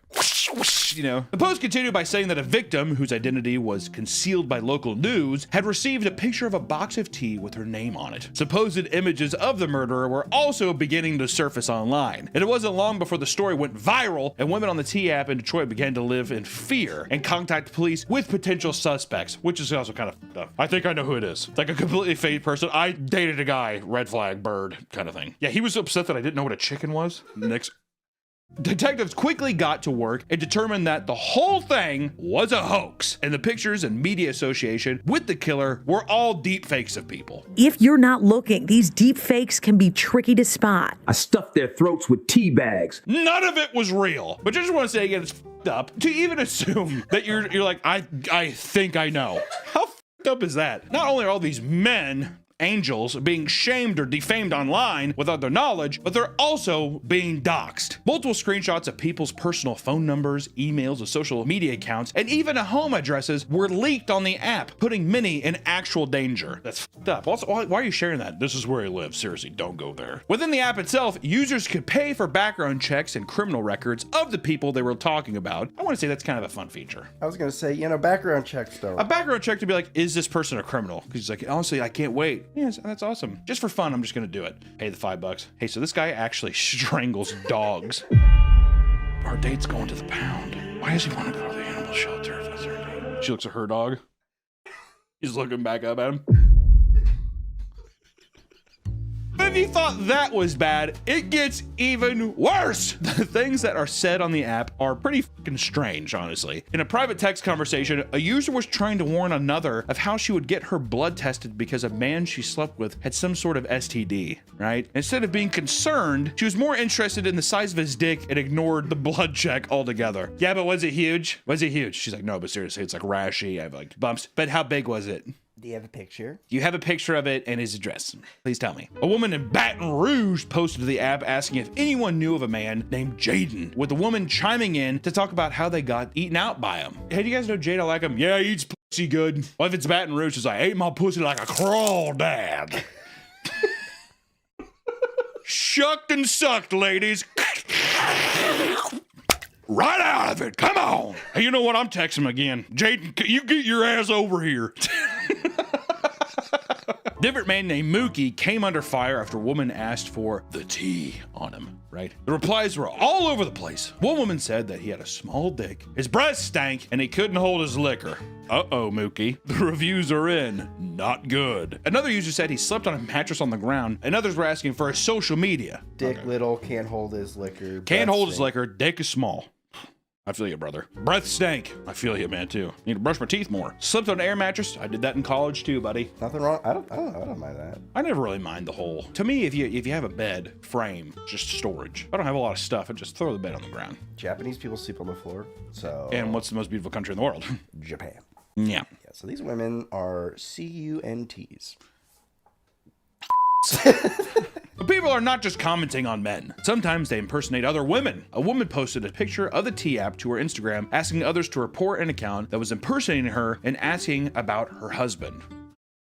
How fucking creepy is that? Women are not the only ones impersonating each other. Men are now putting on wigs and getting access to the app. All right, fellas, I'm in. I broke the barrier, bitch. I had to put on a wig and all type of shit, but bitch, I'm in, bitch. Hell yeah. And it seemed almost inevitable that someone would eventually gain access. And now, all the women who trusted it to keep them safe have been exposed in a massive, massive data breach. On Friday, July 25th of this year, a user from 4chan hacked into the T app, downloading over 72,000 user photos, private DMs, and driver's licenses, only to then leak them all online. And a few days later, that same person would perform another hack and leak over 1.1 million private messages. These DMs included sensitive information like phone numbers and home addresses, along with topics covering things like abuse and abortion, all kinds of just personal shit, right? Once the breach hit the news, people began to dig into how this was possible and revealed that the T app had a lot of flaws. I mean, a lot.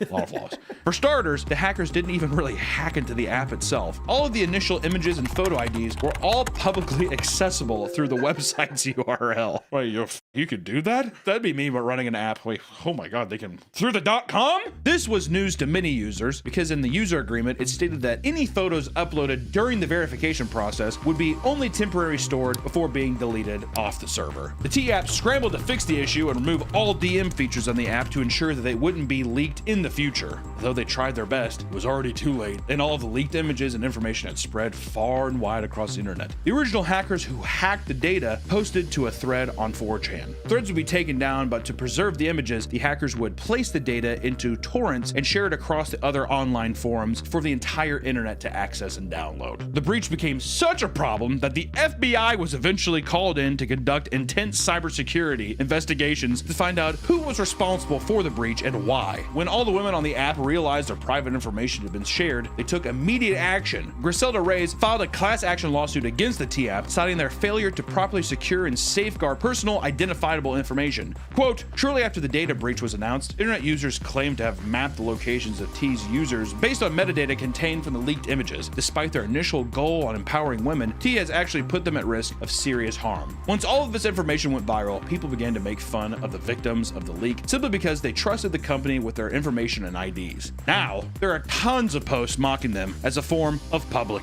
shaming.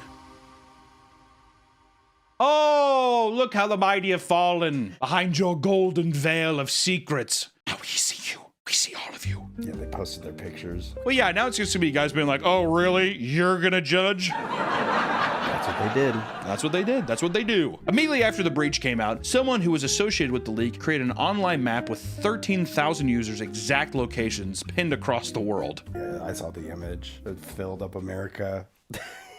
Hackers were able to use this metadata found in the leaked photos and find the exact locations of where the photos were taken and even what devices were used to take the pictures, exposing thousands of women's homes to creeps and predators online. Fun. Someone created a game called T-Spill, which showed 2 pictures of women exposed during the breach and had you rank which woman was more attractive. Thanks, Zuckerberg. Literally, they just saw the Social Network movie and they're just like, dude, we should totally do that. Each photo had an ELO-based ranking system similar to those in many popular competitive games. The rank was determined by how many clicks each photo received. The shaming continued. My friends, women were referred to as foids, or female humanoids, an incel term that originated on 4chan for the purpose of dehumanizing and objectifying women. This term was tied to another large feature to the game, which was the foid leaderboard that showed what pictures the players thought were the ugliest or the most attractive. Good God, bro. That's fucked. You know what's fucked up though? I know the woman that was at the top of the prettiest though. They're just like, well, I mean, it's not that bad, I guess. I guess it's okay, I guess. The last and maybe the most insane feature of this game was the slide in their DMs button, which brought users to an AI chatbot website where they could create new chatbots using the leaked photos. However, the users of the app were not the only ones being mocked. The CEO, Sean Cook, who was responsible for the whole thing, was also under a lot of fire. Many thought it was ironic that a man was coding a dating app only for women and, for women's safety. A few people speculated that because the app required users to submit valuable biometric data, it may have received funding from even Mark Zuckerberg himself. The Zuckman? The Zuck, who, I bet you anything, participated in the T-Spill thing. Just like my college days. I bet you maybe he's the one who did it. Yeah. Yeah. Building his giant fucking bunker. Hey, is the end of the world happening? No. No, I think that's just like a little shelter under, and it's like a basement. little shelter. What are you worried about? No. This is just a passion project. It's a passion project. You sure? Oh, yeah.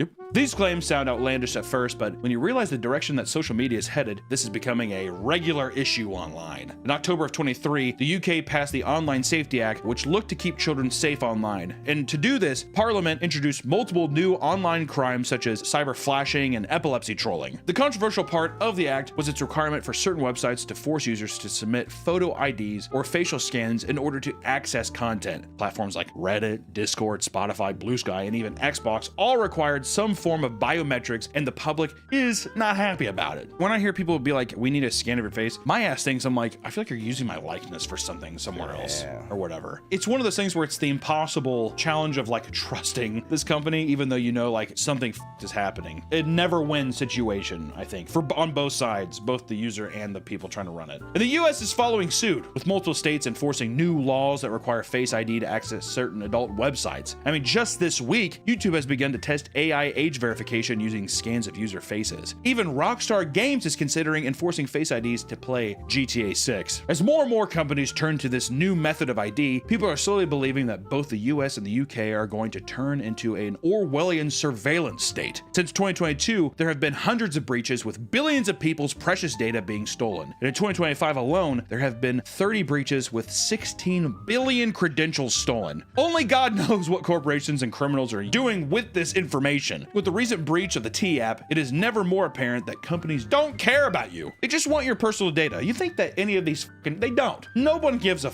well, why aren't they helping? Because they just don't care. And there will be probably a cataclysmic ending to all this. So at least we get K-pop. At least we get the new trailers for stuff. We get Skibbity Biden. We get that at least. If you do plan to hand over your IDs on social media platforms, just know that there will be more than just your friends looking at your pictures. And also, here's another thing too, dude. Keep gossip and shit between your friends. You could probably do like a server or Facebook group of people that you know, where then it's just like, this happened, whatever, blah, blah. Have you any of you heard of him? And even if they haven't, at least you can have a place to conversate. But doing it with so many strangers and stuff, like a T app kind of thing, just feels a bit dastardly. You never know Doesn't who's right either, who's telling the truth. Yeah, exactly. If you can't even trust the person you're talking to, then how can you even accept the information they're giving back? I have no idea. And also too, human beings are psychopaths. Not just men, but also women too. Gotta fucking watch out, man. People are fucking crazy. And plus, you told me that Tinder is basically just like, it's just scams now. It's just bots, yeah. We gotta go back to the 90s where you could go into a coffee shop. Put up that clip to end this video. The way you meet your new future wife or husband should be like this. Pumpkin spice latte, please. I want it freezing, though. Actually, I just want a regular coffee. Those white girl pumpkin spice lattes annoy me. I'm in love. Name? Senorita Awesome. Senorita Awesome? Welcome back to the Papa Beat channel. How you doing? How you doing? Come on and sit down because today we're going to be talking about urban exploration.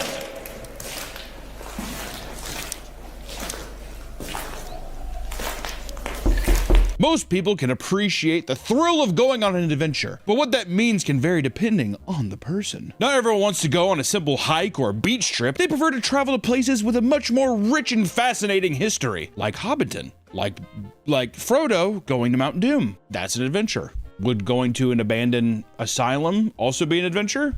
I think so. You never know what's in there. Ghost. If you're going on an urban exploration, what do you want there to be there? Nothing? I think you just want to be spooked. Like, it's the thought of someone might be here, but you don't want to encounter someone because then that's scary.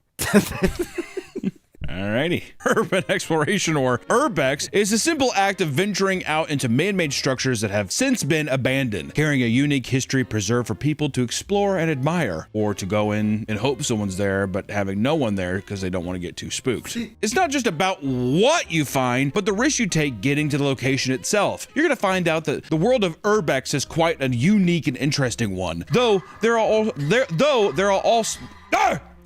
are all sorts of dangers to be aware of during. Though there are all sorts of dangers to be aware of along the way. So mask up as we trek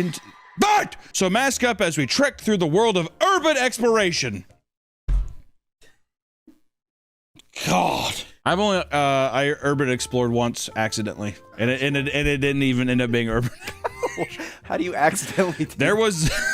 Okay, when I was younger, we lived like out in the country, and we like take all these back roads and stuff, you know, country roads, and there was this house that like it was abandoned, and it was always a thing where it was like, what's in there? Who knows? You know, you're a kid, and it was like really dirty. There were like cans everywhere, and then we like went in there, and there was like a bed, like a bed frame, very recent McDonald's, and we were like, Oh my God, someone lives here. So we leave, and as we're doing that, basically as we leave, we're going down the road and someone like pulls in. It's like somebody's house that just looks abandoned. So we just broke into somebody's house. To be fair, the door was unlocked. Like, I mean, not even shut really. Like the door did, it was a dilapidated house that someone was living in. Is that urban exploration? It's kind of urban exploration. I think so. Granted, it is breaking and entering, but still. I always wonder if the guy like walked in and if you just know, you're like, someone's been in here. Yeah, he saw his McDonald's cup tipped over. He saw his high C from McDonald's. He's like slightly moved, ever so slightly. While urban exploration has become trendier in recent years, it's surely been a thing for a long time. After all, the concept of wandering around dilapidated structures is by no means a modern concept. And in fact, most people probably have experiences doing this with their friends when they were young. If you're watching this now, man, I'm sorry I went to your house. I really didn't know. I was a kid. I don't know. I was like 13. I don't think I've done way worse. So, like, you ever go into someone's house and tie them up and just like fucking tickle them? Nick's urban exploration. In the 20th century, for example, post-war battlegrounds were often explored by locals who were inherently fascinated by the structures damaged by bombs or the abandoned factories, bunkers, and air raid shelters. The name, however, came from a 1996 edition of Infiltration magazine posted by a man named Jeff Chapman, who essentially set the groundwork for the hobby by writing an instructional book before his unfortunate passing in 2005. Do you think it was from Urbex? Yes. All right. Hey, we want to give a quick shout out to our favorite sponsor, Gamer Subs, which we have amazing energy drink called Raw Meat. You need to pick that shit up right now. It is summer in a shaker, or hopefully one day a can, because they're starting to do cans in places, and it's delicious. Raw Meat, my flavor is a beautiful cantaloupe watermelon mix that's just, oh, it's absolutely beautiful. We drink the caffeine-free version all the time. When it gets too late, because Gamer Subs gives you a little pep in your step. Pep, pep, pep. Also, if you like big tittied anime women, they have little tub shakers that have big, beautiful tittied anime women on it. So if you like that, they have shakers. Pick up a big tittied anime shaker thing. They like that. You like that? I know I do. If you head over to Gamer Subs right now, you can get signed up for some free samples. They're all good flavors. There's not a single bad flavor. They're all muy caliente. They're beautiful. They're so tasty. So please head over to Gamer Subs and use promo code PAPAME to check out and tell them that we sent you. All right? You're gonna get a little goodie with it. I think you'll like it. Back to the video. There's a lot of reasons to enjoy this particular hobby. It's like a treasure hunt to find the most fascinating location left alone by modern society where nature seems to take over what once was. There are tons of overlap with the aesthetics of urbex, and things like backrooms consisting of liminal, lived-in environments are both intriguing and yet terrifying. It plays with the surreal nature of it feels wrong to be here, yet at the same time it feels like something that I've seen many times before. It's very uncanny, I will say. It used to be back in the day, it was like asylums and like older shit. Now you know what I see a lot is like old like movie theaters. People go into like old movie theaters or like rich people's homes. That's like another thing. Like I've seen people be like, oh, this is like Nellie's old house or something. I don't have no idea if that's really what it is, but that's like what the video is saying. But it's like a big mansion that still has like stuff in it, but it's like obviously been abandoned. It's very odd. It is very odd. It seems like it's the element of danger and like rule breaking. On a first Tinder date, we did some urbex, and it was very sketchy because mostly for the woman. Well, that's you want to crawl into an abandoned hospital for a couple hours? We can be as loud as we want. She was telling me that she was big into urban exploration, and then she's like, "That's not a first date thing." I know. I suggested of like, you want to go, go to an abandoned building on the first date, and she's like, "Sure." And then she was like, "Can my friend come along?" And I was like, yeah, his name's Enrico. And then I thought, well, that's the thing. I was like, oh, fuck, I'm going to get mugged. Yeah. But then it turned out, no, it was just two girls. And they were also, she said she brought her friend because she thought I was going to be a bad man. God, editor, please cut her. God, my lord.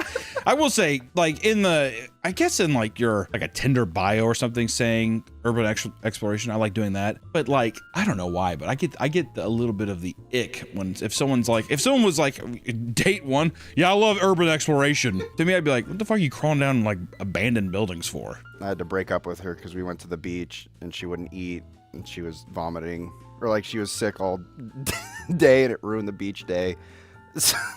You broke up with her because you ruined a beach day? There's many factors. Her friends drove there, and they were really horrible drivers. They kept looking back to talk, and then they would like swerve to like correct themselves in the lane. And then on the way back, the boyfriend drove home, and he was just as bad, like riding people, like stopping and going. So I was like, I can't be friends with these people. Weren't you also like 26 and she was like 18?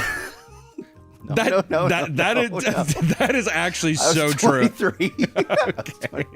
She was 19. She was 17, sure. Some people who document their urbex experience. Oh, God. Oh, editor, save us. Some people who document their urbex experiences stumble into buildings that are indistinguishable from that of videos from Backrooms content. I mean, it looks like they're in these weird, that's like such a weird thing to me too, is businesses that abandon, or like a business goes bankrupt and these giant buildings just stay isolated for so long to the point where it's like, well, no one's going to be in there. We're just going to leave it. Because I think people are just waiting for someone to buy the property and they'll be like, you deal with it. But it creates this just like a time capsule. It's so odd. There was that school. They just left all their records. Or it was a hospital or something. They didn't Yeah, how is that not illegal? What? I don't want my medical records being sifted through by some snotty ass kid. Look at this. What's his name? Hunter? What a fat loser, guys. Ah! That's what happened at my hospital. Through word of mouth and tight-knit communities, people are able to discover and visit these places. Others create entire apps and websites for the purpose of spreading the word about them. Some people will even make lifelong friends in the search for urbex partners to aid them in their travels. Which, I can see it being a nice. To me, it has the similar vibes to spelunking, to cave diving. Have you heard of this cave? You gotta go to this one. Get into this weird niche community. I don't know. Granted, it's definitely not as, physically intensive or really as scary. You're kind of just walking around a dilapidated building, but it is, I wonder what is the core fascination with it though? Besides, there has to be more besides we can't be here and it's scary. There has to be. It's the adrenaline rush. I'm telling you. You're saying that's the same thing though. That's the fear of the adrenaline rush, the fear, and that is it just that, or is it people? At first I thought it was people going to be like, we're going to steal some shit. Some of these like movies, because that's what I've seen a lot of people say, like urban exploration, you're not supposed to take anything, because it's a weird thing where people are like, oh, because I think a lot of commenters are like, they just left that camera there, or they left that projector there. Like there's like a weird rule of conduct. Like there has to be something about there's got to be something more. I honestly think it's also, it makes sense that younger people are into it because sure. They're bored. I mean, yeah, you're not going to see a 48-year-old guy, or maybe, I don't know, there's probably a YouTube channel with like a 48-year-old guy. Hey, what's up, guys? We're gonna look at this dilapidated theater. Which at that point too, when you're younger, it is kind of exciting, and it's like, well, yeah, I guess you forgive a kid, but yeah, if it's like a 48-year-old dude, you're like, what the f doing walking around a dilapidated movie theater, dude? Go home. Around the world, there are tons of abandoned buildings rotting away. Thankfully, many of them are known hotspots for urban explorers who take pictures for the public to admire. In massive city sprawls like LA, there are abandoned places on every corner. And one of the most popular urbex locations in the entire city is the Griffith Park Zoo. Originally opening to the public in 1912 and closing in 1966, the Griffith Park Zoo is particularly loved by urban explorers because many of its exhibits feature giant cages, as well as fake caves and grottos that are fun to explore and have fun in. Do fentanyl, and I guess be scared. Oh, I'm so freaked out that we're down here. I've just found another reason to go urban exploring. What is it? It's a spot. You bring your chick, because if you got roommates or something, you go urban explore, make love in the cages and the grottos, away from family and friends. I really like that you say this too. After, as if like that's not immediately what I thought that you were saying when you're like, urban exploring on our first date? That's no. Mrs. 15-year-old girl? No, that wasn't my intention. Looking like Pooh dipping his hand in the honey jar, dude. Oh bother. Oh bother.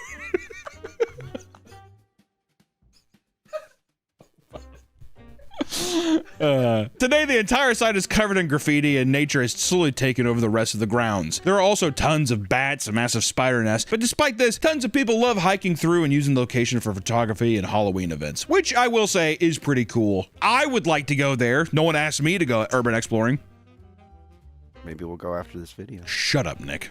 I don't want to go with you. In other cities, there are entire abandoned amusement parks with some rides and lights still functional, complete with half-broken animatronics and other creepy yet interesting sights. Movie sets are also popular spots to explore. Popular films and television series like Big Fish, Patriots Day, and Salem are still standing to this day and are filled with prop creatures and half-built stage homes, which I do, you know what, I think that like, a lot of that shit I wish they would leave up. Like, didn't they tear down Minas Tirith? Oh, did they? I think so. I think they did like some set, but they tore it down. I mean, I'm sure a lot of it was in miniature, don't get me wrong, but I'm just mean like, I thought that a lot of the Lord of the Rings stuff, I don't know how much they've preserved, and yet they've just rebuilt somewhere else for their studio or like the walkthrough or something. Well, I know Hobbiton was like just a facade for the Lord of the Rings trilogies, tore it down, and then for The Hobbit, they actually rebuilt it for a tourist attraction since it was so big. But yeah, I wish they would have just kept the original up. You give me Isengard. Tell me those fucking movies made how much money? Give me kind of one Isengard. One Isengard, please. Along the coast of Croatia are 5 massive resorts now sit abandoned after the People's Army of Yugoslavia attempted to recapture the country when it declared independence in the 90s. Jesus Christ. Each hotel was bombed and nearly leveled. However, what remains has been reclaimed by nature with vines and wildflowers growing on the concrete, overlooking the blue waters, which I will say, it's really pretty. Horrible monstrosity, or like, you know, I'm sure that it was terrifying, but in Hutuan, China, there's an entire fishing village covered head to foot in bright green vines. Urban explorers visit every year to take pictures of the crumbling homes. Which, would you go all the way to China to urban explore? You have to be really, I mean, I'm trying to think of one reason I'd go to China. Would you go to China? For the virgin piss eggs?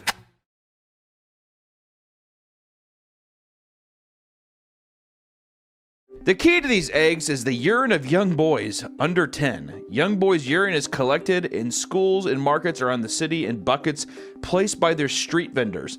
Eggs are boiled until the urine... Eggs are boiled in the urine until hard. The eggs are then cracked and continue to boil for several hours to let the urine soak into the egg. The golden egg smells strongly of urine, but the taste has been described as delicate, salty, and addictive. If I did go to China, I would have one. When in Rome, when in Beijing. You tell me if you flew all the way there, how long is that flight? It's a long flight. One time in my life, I don't plan on coming back. And a guy has a steaming hot plate of piss eggs. I might dabble in one. I'm good on the piss eggs. Really? Eat just one time?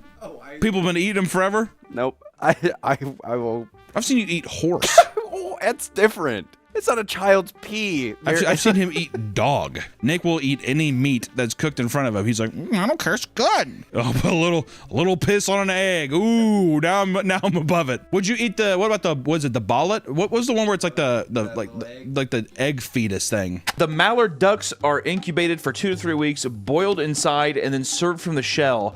The warm, gooey, gamey liquid is referred to as the soup of the duck. How do you eat it? The amniotic fluid is drunk straight from the shell and the yolk, as well as the duck embryo, and then eaten straight from the shell, the bones and the beak still being soft enough to be eaten. God, yeah, I couldn't. You're gonna have to eat one. Well, then I'd eat the balut over the piss egg. You'd eat the balut over the piss egg? I think I'd eat the piss egg over the balut. I don't think I could handle like that in my mouth. Like no, I'd probably throw up. Either way, I'm throwing up. You would only make me throw up. This is kind of to say. The only way to make me throw up is that if I went there, I bit into it, and I'm like, oh my God. I don't know why. Don't judge me on this. If I saw a guy take a bite of it and put more salt on it, that would make me throw up. What color pee do they want the virgin's pee to be? Like, I mean, everyone that I've seen, it is copper. I mean, it's rancid. But at the same time, too, if I want a piss egg and they're like, oh, these are just really hydrated and you couldn't see the piss kind of like coloring on it, I'd be like, is this really even a piss egg? I kind of want it a little yellow. You know, I am curious what a pee egg does taste like. Oh, look who's come down off his throne. I'm just saying, when in Beijing. That's what I felt with the horse too. I saw the horse. God. Don't bring the horse into this beautiful, majestic creature. And you know what? I'm going to say there's a difference between a dumbass cow and a horse. I'm not going to get into that, but I'm just saying. And then when you ate dog, what about dog? I went in Rome. It's already cooked and killed. Like you can. I mean, do you fight for nothing? I mean, come on. Well, what about this? If the boy was there, would you eat it? No. Not the boy, I'm saying the egg. Oh, the egg? Yeah, not the boy. Oh, well, no. Actually, you would 100% eat a child. Well, it's already cooked. I would watch you eat one. Well, I was going to say, if the little motherfucker's there, I'm not eating one. Well, why? I need these to be faceless boys that I can eat the piss from. I don't know. It makes it too real. I don't know. I would eat one if you took a bite and you said, "Oh my god, this is amazing." Because that's bullshit. If I ate one, you should be like, all right, well he did. It should be a follow the leader kind of thing. I would choke back every tear I had. I'd be like, damn, that's good. If you said it, and I believed it. Good stuff. All right, well, better not catch us in Beijing. That's all I gotta say. Them eggs will be. What if we made our own piss eggs? I pissed in one and you pissed in one. I ate your pee, you ate my pee. No. You did. I have clean pee. I would eat my own pee egg. I wouldn't eat someone else's pee. I wouldn't eat your pee egg. The things I hear and not even like the farting and shit sounds, but just the noises in the bathroom that you make are just atrocious. It's a lot of like grunting and moaning and like large amounts of water leaving you, and then it, like the little like. I pressured the gooch and let all the pee come out. Here we go again with the. Do you actually do that? Yes. You actually press your taint and let all the rest. Why? Because how much extra piss do you have in you to where it's that uncomfortable? There's a lot of pee. There's been multiple times where I pee, I shake, I'm like violently shaking. Why you whip your dick around so much? Because I'm trying to get everything out, and then I go whoop, put it in, and then it's like put it in where? In my pants. Oh, okay. I put it in my pants, and then like it's like a floodgate of pee. Like You piss your pants? Yeah, multiple times. I'm just like, and then my pants are all wet. So you guys should put a couple eggs in those pants and make yourselves some piss eggs. I saw this on a Reddit thread where it's like life hack, and someone's just like, after you pee, take your 2 fingers and press your gooch and like tap it, and then like it'll release all the pee. I'm not saying that it's not true. I'm just saying that I very rarely hear you wash your hands. I wash my hands. I never hear the faucet. We hear everything under the sun in that room except the faucet turning on. I'm gonna start hearing. I've never mind. What? You know how? Did you know men can squirt?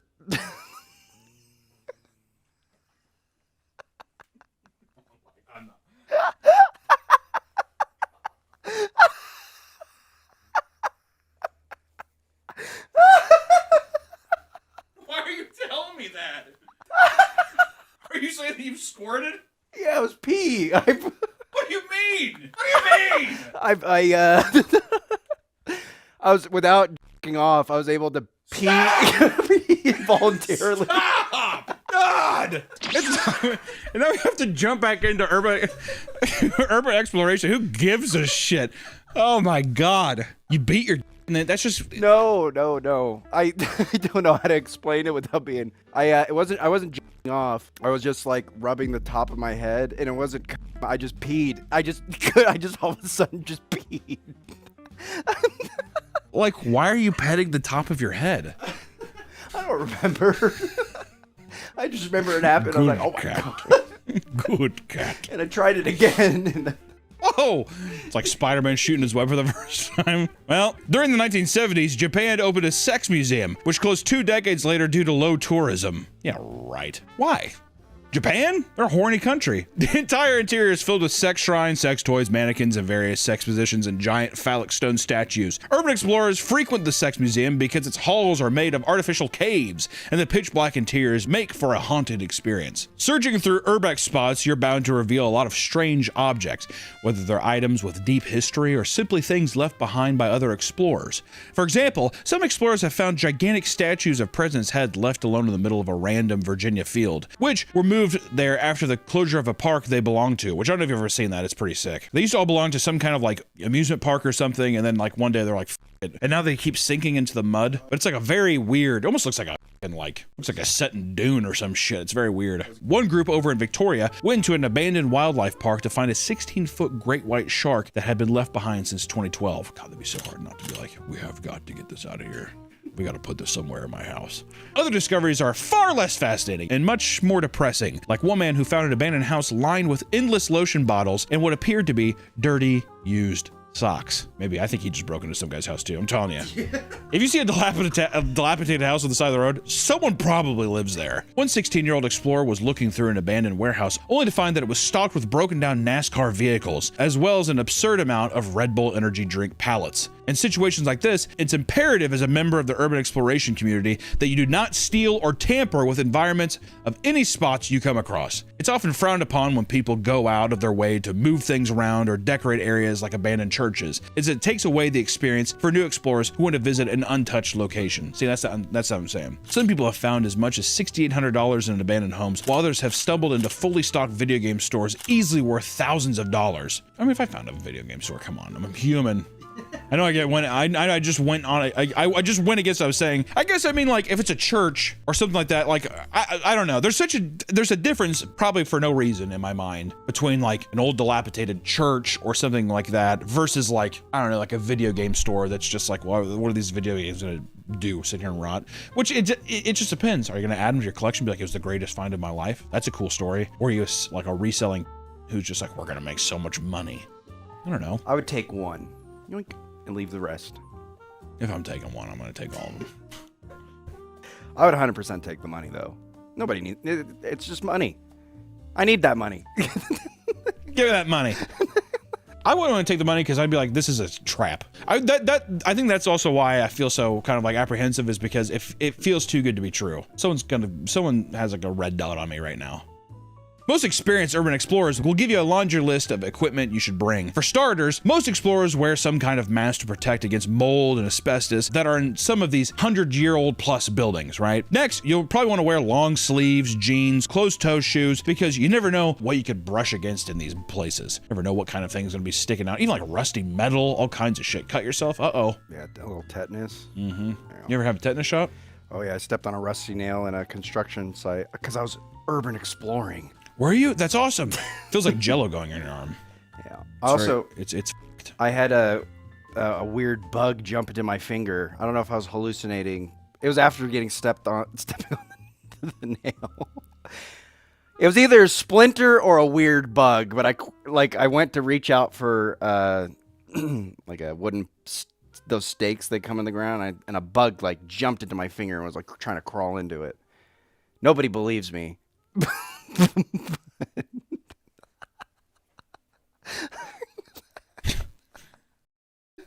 Believe it or not, there have been multiple instances of radioactive material being discovered in abandoned buildings. In one case, a man stole radiotherapy source material from an abandoned hospital, leading to 4 deaths and the contamination of about 112,000 people. Holy shit! If he doesn't die, how long do you get to go to prison for life for that, right? 112,000 people? You'll also want to bring a flashlight and even a backpack with medical supplies or food, because with all the pitfalls and crumbling infrastructure, you could be trapped for long periods of time in the worst case scenario. Abandoned, like stuck inside of a building, which also I'd freak out. My claustrophobia, I'd freak the out. There's no way.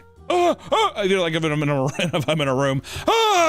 Some explorers even recommended bringing air tanks, especially mine shafts. And this is because some locations have dead air, meaning there's no airflow inside. And once the oxygen is used up, you could suffocate. It's really fun. Really cool too that cave explorers have to worry about that. Can you imagine crawling somewhere and you're like, be such a crazy experience. While there are plenty of dangers within the walls of every abandoned building, on the outside, the police can sometimes patrol in order to capture anyone caught sneaking in. This is why stealing is frowned upon, as it can turn a potential trespassing charge into one for breaking and entering. That's if you're lucky. On more than one occasion, people have been caught inside abandoned buildings and are essentially swatted with multiple police cars arriving to put out what they think is a serious threat. Some people even get burglary charges and are sent to prison for simply taking random items that they found along the way. All right, dude, I'm not. The video games, I'm leaving. That's what the pigs are doing though, dude. They're sitting there, they're just like, get it, fatty. Pick up turtles in time. Like, watch me from their SWAT car or whatever. Yeah, they know these apps and they probably patrol the areas. Oh yeah, well, definitely. Like all these apps that people are like, it's a cool new app. Like the authorities have got to have some kind of like presence on it. Hey, someone sent us this. Okay, cool. We're just gonna go to this location and like arrest people. One of the more popular urbex photographers, who goes by Drift, was arrested in 2025 by New York Police Department after they tracked him down because he posted pictures of himself at the top of the Empire State Buildings without any permission. It's just like, what are you doing? Pretty popular fucking landmark, dude. You know, at least be a little more subtle. Blobbyland was a theme park modeled after the fictional world of Crinkly Bottom, home of the fictional characters for Mr. Blobby, an iconic character that just so happens to be nightmare fuel for many of the children from the UK during the 90s. I have no idea what the Blobby is. If you're a UK person, please let me know if you know Mr. Blobby, because I've never heard of that before in my life. Have you've heard of it? Oh, okay. Yeah. I think he goes like. Use that audio and then I guess show Blobby. Is that accurate? I don't know. The theme park ran for 3 years and was noticeably underwhelming, even for children. And over time, the novelty faded and so did ticket sales, resulting in the park being shut down for good. For years, the structure stayed up, their colors fading over time as nature began to take over, and urban exploration videos would showcase what was left of the place. And the deep-seated fear people had of Mr. Blobby made the environment even more creepy. It just made it so much creepier. People would tag the building, throwing insults at Noel Edmonds, or even just writing claims like, Mr. Blobby touched me here. Once again, I guess we can include that, but many people would come to host all-night drug-fueled raves where people turned up while they lit parts of the buildings on fire, shattered windows, or stole animatronics. And finally, in 2014, the illegal activity pushed people to do something about it. It was completely demolished, with one polka-dotted toilet prop being donated to an art gallery to keep the history of the park alive. I actually remember that on Reddit. I think people were very upset that Blobby Land got destroyed. Really? Yeah. It's one of those things is too, it's just the hindsight of like, it's not popular when it's active, but it just becomes so infamous to the area that it becomes a landmark. Kind of a weird balance too, because it's like, what are we gonna just let this place rot? But I guess if people are doing a bunch of, activity there and you can't maintain it, then maybe it is just worth better just. Well, yeah, if young kids are going over there doing drugs and having sex and having fun. Make it sound awesome. Swanson Funeral Home had to be shut down in 2017 after a failed inspection. Nearby neighbors complained of a horrible odor coming from the building. And when inspectors arrived to find the source, they discovered multiple unrefrigerated bodies stacked against a wall inside a cardboard box. Fuck. Following its shutdown, the funeral home became a local favorite for urban explorers, and in 2022, a group of 3 decided to venture in. And inside, they found the typical dilapidated ceilings and dusty furniture, but as they went deeper inside and down into the basement, they stumbled upon another horror. Underneath the casket lift lay an arm reaching out towards a cell phone. A man broke into the funeral home to scavenge copper. While inside, he accidentally cut the elevator cable, thinking it was scrap, and the elevator fell on him. The group quickly left the building and contacted the police, letting them know what was inside. Police discovered that this body had only been down there for 6 days and that he was likely alive for some of that period, because there was an indication that he was attempting to claw his way out from under the elevator. This is not the first death to take place in an urbex spot. One man named James Fenton went on a trek that ended up blowing open a previously dead police investigation. The UK man was exploring the White Hill Industrial Estate along with his brother and both of their girlfriends. Everything was fun and games until he noticed a strange looking object. It was just white, dull, kind of bony type material.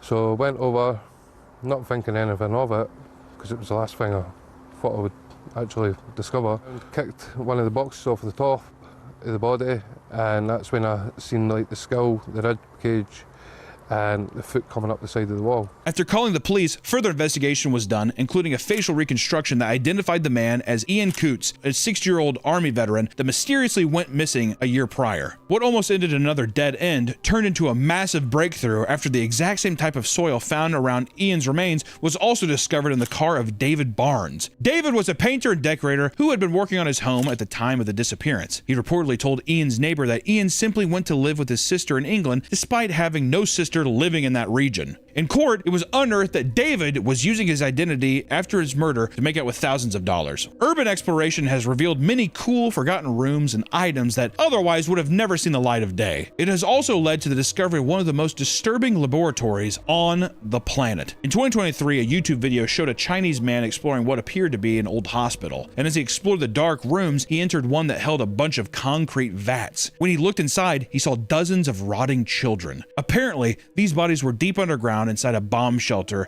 and all of their corpses had major parts missing. In a second video, he returned to explore other parts of the hospital, where he found more body parts and bottles of random liquids, along with high heels and children's masks. And in a third video, he shows more bodies stuffed inside boxes and medical bags. As he explored further, he walked through what looked like fat bergs created from rotting corpses in a room. People who viewed the videos were able to find the building's location on Google Maps, and to their surprise, the building is barely visible in satellite imagery, making it seem like someone was trying to cover it up. To this day, no one's really sure of what was found in these vats, but no more videos have surfaced of the location's exploration. Yeah, and I don't know, you know, this could be like a weird internet conspiracy thing. The whole thing could be bullshit, but it is very fascinating. And it falls into that line of, it opens the world of like possibilities of just like what is hiding in all of these places. I don't know. But it could be bullshit. I don't know. It is, I mean, it's very odd that there's no other. Well, it's China. Maybe they. Well, that's what I'm saying. I don't know. They could have covered it up. I don't know. If it's a huge ring, I'm not sure. The videos are, it's very odd. But I don't know. Urban exploration is certainly an enticing thing to get immersed in. It's not just the adventures, but the fascinating discoveries one can make when revisiting a place frozen in time, or a bunch of Chinese baby bodies that are stuffed in cement vats. Cool! It's not something to take lightly. However, whether it's mold, asbestos, police intervention, or meeting with a potentially dangerous squatter, there's plenty of reasons why you should take extra precaution if you ever want to participate in this sort of pastime. You're going out and you're wanting to explore all these places, just be mindful of where you're going, and for the love of God, don't take anything, you know. And if people are squatting there, just fucking leave. Don't mess with it. Just, I don't know. Also, if you're in China and you find a cement vat full of people, I don't know. Do whatever you can to make sure that that gets found out about. I don't know. Why did you tell the police? I don't know. Editor, do you tell the police? Until next time, guys, keep exploring. We'll see you in the next one. Bye-bye.